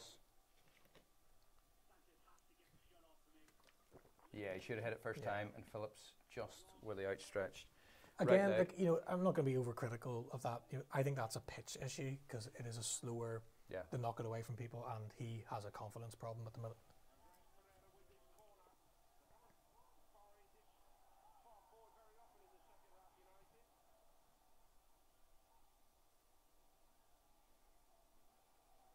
Almost kept in. Just overhit the pass. But you see Herrera, positionally, where is he? Is that where a centre midfielder should be? So 20 yards in front of the ball. We don't have the ball. Okay, we've won it back now through Fred. Really excited to see what this guy's got. Can't turn out of that, can he? He's won a free kick. I thought Fred always played for you. The mascot. Hopefully, such bad chat. Hopefully he turns out. You're going to have to do a lot better than that this season, my boy. Hopefully he turns out like Fred the Red. Piles on the pounds. So about 13 minutes to go. Manchester United 1, Liverpool 3. 2 from the spot for Liverpool. And the highlight for Manchester United, undoubtedly, stunning 25-yard free kick from the hot prospect Andreas Pereira. Well, Liverpool have been well worth the 3-1 lead to this stage. Definitely have. Here we go, United coming forward. Gareth's asking us who is going to finish higher in the season. We both have we asked the question independently. We both landed at second. Yeah. But I have qualified that by saying that United should win the league based on the level of investment that's going in and the club's stature. But I can easily see there being a problem this season. Well, 2 years ago I had this debate with one of my friends, Gareth, Nicky Lappin, and we put a wager of 20 quid on it. 2 years ago I came in, quids in. Last year, not so much. So, probably do the same this year. A friendly wager, what about if we thought about a charity partner? Could be, yeah. So if Liverpool finish higher than Man United, then I have to donate a certain amount of money to a charity. All right. And then if Man United do that, finish above you, you have to donate money to a charity of my choosing, and then you choose a charity for me. All right. Yeah. We'll talk about that. Yeah, definitely. Here come Liverpool again. Yeah, Chong did well to get back there. Yeah. Good sort of defensive awareness from the young lad. I've got a good feeling this year at Liverpool will finish higher than United. I really do.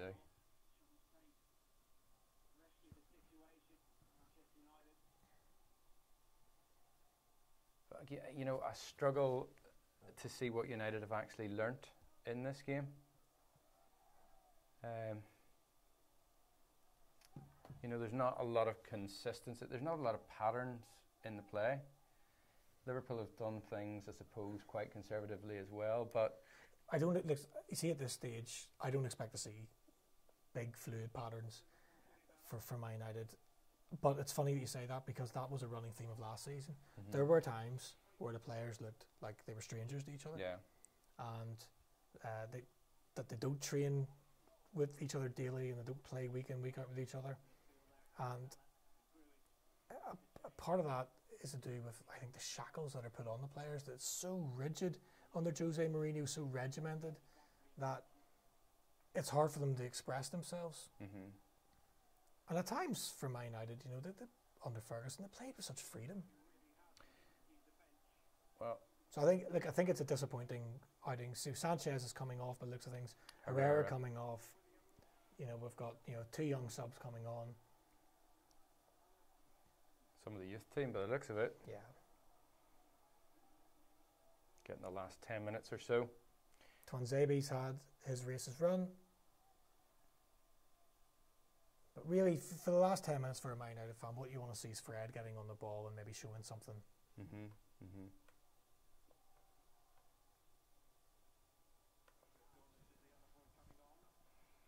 Gomez on for Manchester United. Certainly a few fresh faces. I don't know about the heat in the US and Michigan, but I can tell you what, the heat in here. Yeah, it's good. Who needs a sunbed, eh? You know, yeah. In the winter though, we'll be loving it. Just staying here during the winter.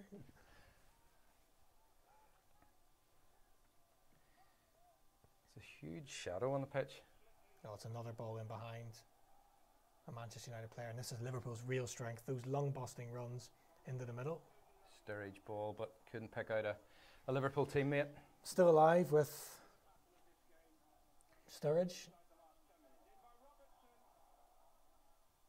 Chance for Liverpool. Oof. Shaqiri he had a great chance at a half volley, but it was on his wrong foot. But we're knackered, we can't get out here. My goodness me. This is a real mess for Manchester United now defensively. Shaqiri overhead kick. My goodness. What a goal. Yeah. What a goal. That is the highlight of the night. You know, your free kick was good, but that for me, Shaqiri comes on. He made a hash of the first attempt.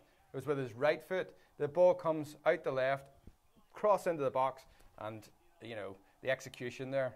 My word, what a goal. 8 minutes to go. Liverpool 4-1 up now. So, look, I said the result didn't matter. But earlier I said, you know, you don't want to want to take a pasting. Yeah. And Jose's got to watch this now, you know, because if Liverpool go and score another and another, if they get 2 goals here and it's like a 5 or 6-1 defeat, you know, that is something that will grab headlines. Yeah. Remember I said that I don't think we'll beat Leicester on Friday the 10th of August. And if we don't beat Leicester, I think, you know, there could be cracks appearing here with Jose Mourinho. But a royal beating here by 5 or 6-1, you know, it is only a pre-season match, but it's not good. What a start to your Liverpool career. Yeah. I mean, had a hand in one goal. Describe the execution of that. You know, the fact different class. It was so good from Shaqiri, so good. I'm sure you'll see it in all the. If you're not seeing it, you will see it in all the news roundups tomorrow, I would say. Absolutely sublime. Beautiful goal. My goodness. So United, I think, just running out of steam here a bit, aren't they? And Liverpool. I think it was a strange decision not to change the players at half time. I mean, they look knackered. Yeah, they do. I think there's another goal in Liverpool here. I really do. Now we are chasing shadows. Yeah, that's right. Gareth, you've called that a wonder goal. I agree with you as well. Jose out. Agree with that as well. It's Jose unsure. Jose unsure.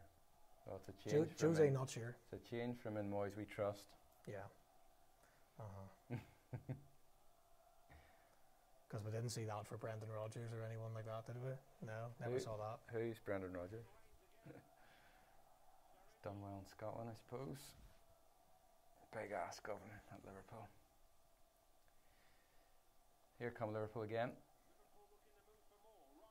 Robertson, Shaqiri wins a corner. We're just dragging you from one side of the pitch to the other. Yeah, the players are knackered now, and whether this is just a product of pre-season and the heat and a lot of inexperienced players on the pitch, they are chasing shadows now. You know, it'd be sensible for Jose just to try and close this down and not concede anymore. United can't see the end to this game soon enough for me. 4-1, I don't think we'll get that many headlines. Like 5-1. Oh, it should go in the back of that. Last ditch stuff from McTominay. Jacob, you're asking who scored. Story of the game so far. Liverpool took the lead through Mane. It was a penalty. Andreas Pereira scored an outstanding free kick to level things up at half time. And then Liverpool will have just basically ramped it up in this second half. Goals from Sturridge, Ojo with another penalty, and then an absolutely superb overhead kick from Shaqiri, former Stoke player. Absolutely so easy on the eye. And Liverpool are really cantering here.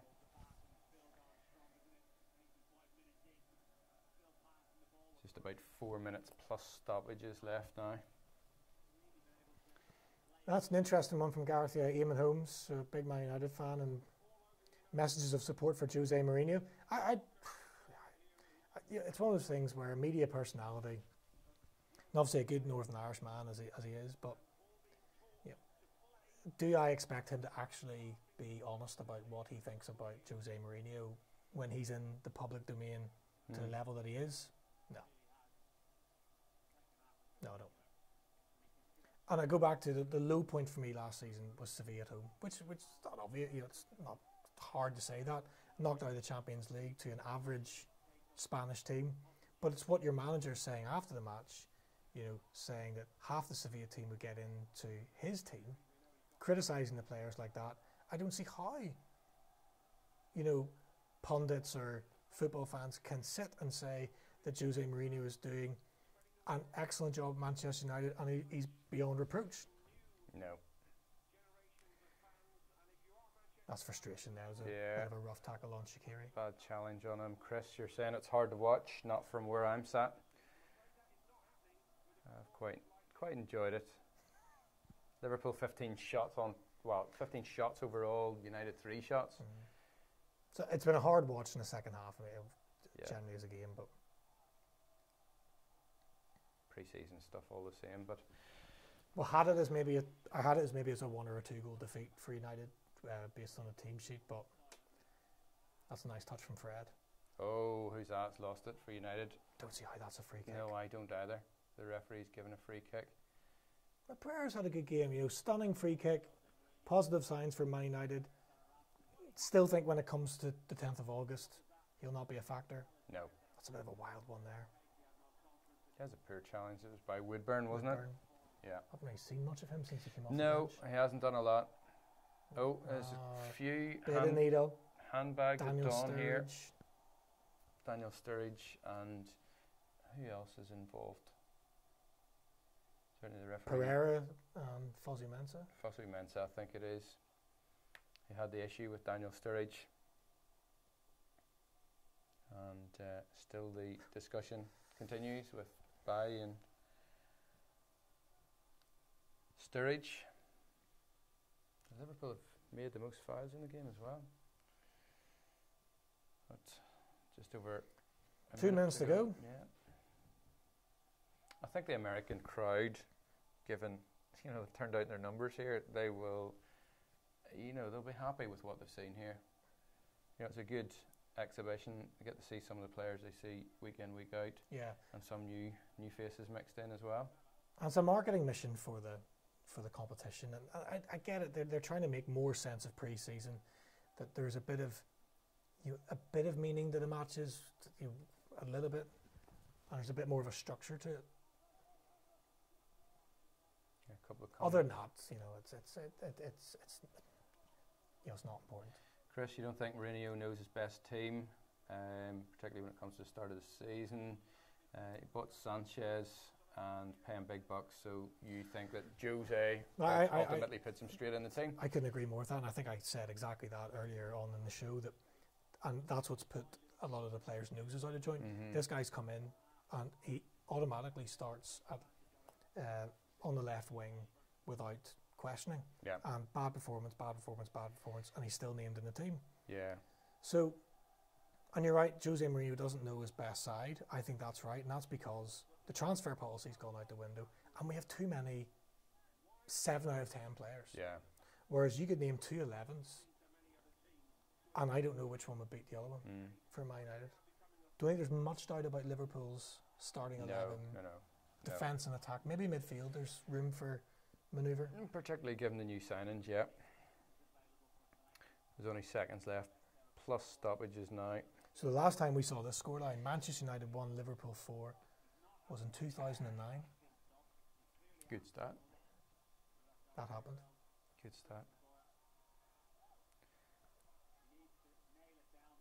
Darmian with the armband now, is it? A Ken referee playing a 1 minute stoppage time. It's like, do you have any common sense whatsoever?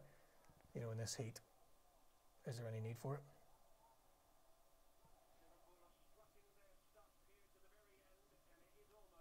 Yeah, as Gareth says, 3rd season for Jose's normally is Jose's meltdown season. I think it was actually his 4th season for Chelsea, because I think 2005, 2006 he won the Premier League, 2007 Manchester United won the league, and early into the season after that it was... it usually blows up though, doesn't it? Was, yeah. I don't think since Chelsea the first time that he's thought of it as a passion. No. It's a job. It doesn't look to be something that he particularly enjoys. But he did this at Real Madrid. He cast the same sort of figure at Real Madrid. Yeah. That it was a job for him, and really his passionate days of Porto and running down the touchline, and Chelsea the first time where he was sort of this sort of spiritual leader. Yeah. Those are gone. It's now just a job for him. So should be the last action here. Shaqiri driving one into the middle. Referee really should blow it up at this stage. Yeah, he's played additional and he does time indeed. So that's it, full time. Red Mist TV's first watch along. Manchester United 1, Liverpool 4. Pretty convincing victory for Jurgen Klopp's men. Just was trying to see the body language between Jose Mourinho and Jurgen Klopp. Looked okay to me, but a wee bit standoffish. I must say I missed it. Yeah, I missed it. Just we couldn't quite see it from the broadcast partner. Yeah. So like Manchester United 1, Liverpool 4. It's been a good day at the office for the likes of Pereira for Manchester United, for Fosu Mensah. Great day at the office for the likes of Shaqiri. Yeah. And they might be the standout players. Daniel Sturridge coming off the bench for Liverpool, and showing that he might have something to offer in the new season. But the result doesn't mean a whole lot, but 4-1's a big enough victory where you think, that actually could give you more confidence. A wee bit of impetus, I would say. Yeah. But put it like this, it'll have ripples throughout our club, if nothing else. So if the players are coming back from this tour and being a little more kind of, in competition with one another to get into that starting 11, this is something that may well, push them in that direction. You see Shaqiri here, smiles all round. There's Karius as well. Yeah, Karius is there as well, albeit didn't play any part. But so just in terms of the goals themselves, we had a penalty. Salah brought down, converted by Mane. That gave Liverpool the lead. Then we saw that wondrous goal from the Manchester United player. That after, I think it was Mata won a free kick. Stunning free kick from Pereira. Yeah, it was class. But then Liverpool really, with a bit more experience, a bit more talent in the team, ran out comfortable winners. So Manchester United 1, Liverpool 4 from Michigan on the US tour. We're going to take a little bit of a break. Thank you so much for everyone that's joined us, and for everyone who's commented on social media and on the live chat on YouTube. We're going to take a little bit of a break, and then we're going to come back in about 10 or 15 minutes just to sum up the events here, as Manchester United comfortably beaten by Liverpool 4-1 on the pre-season tour.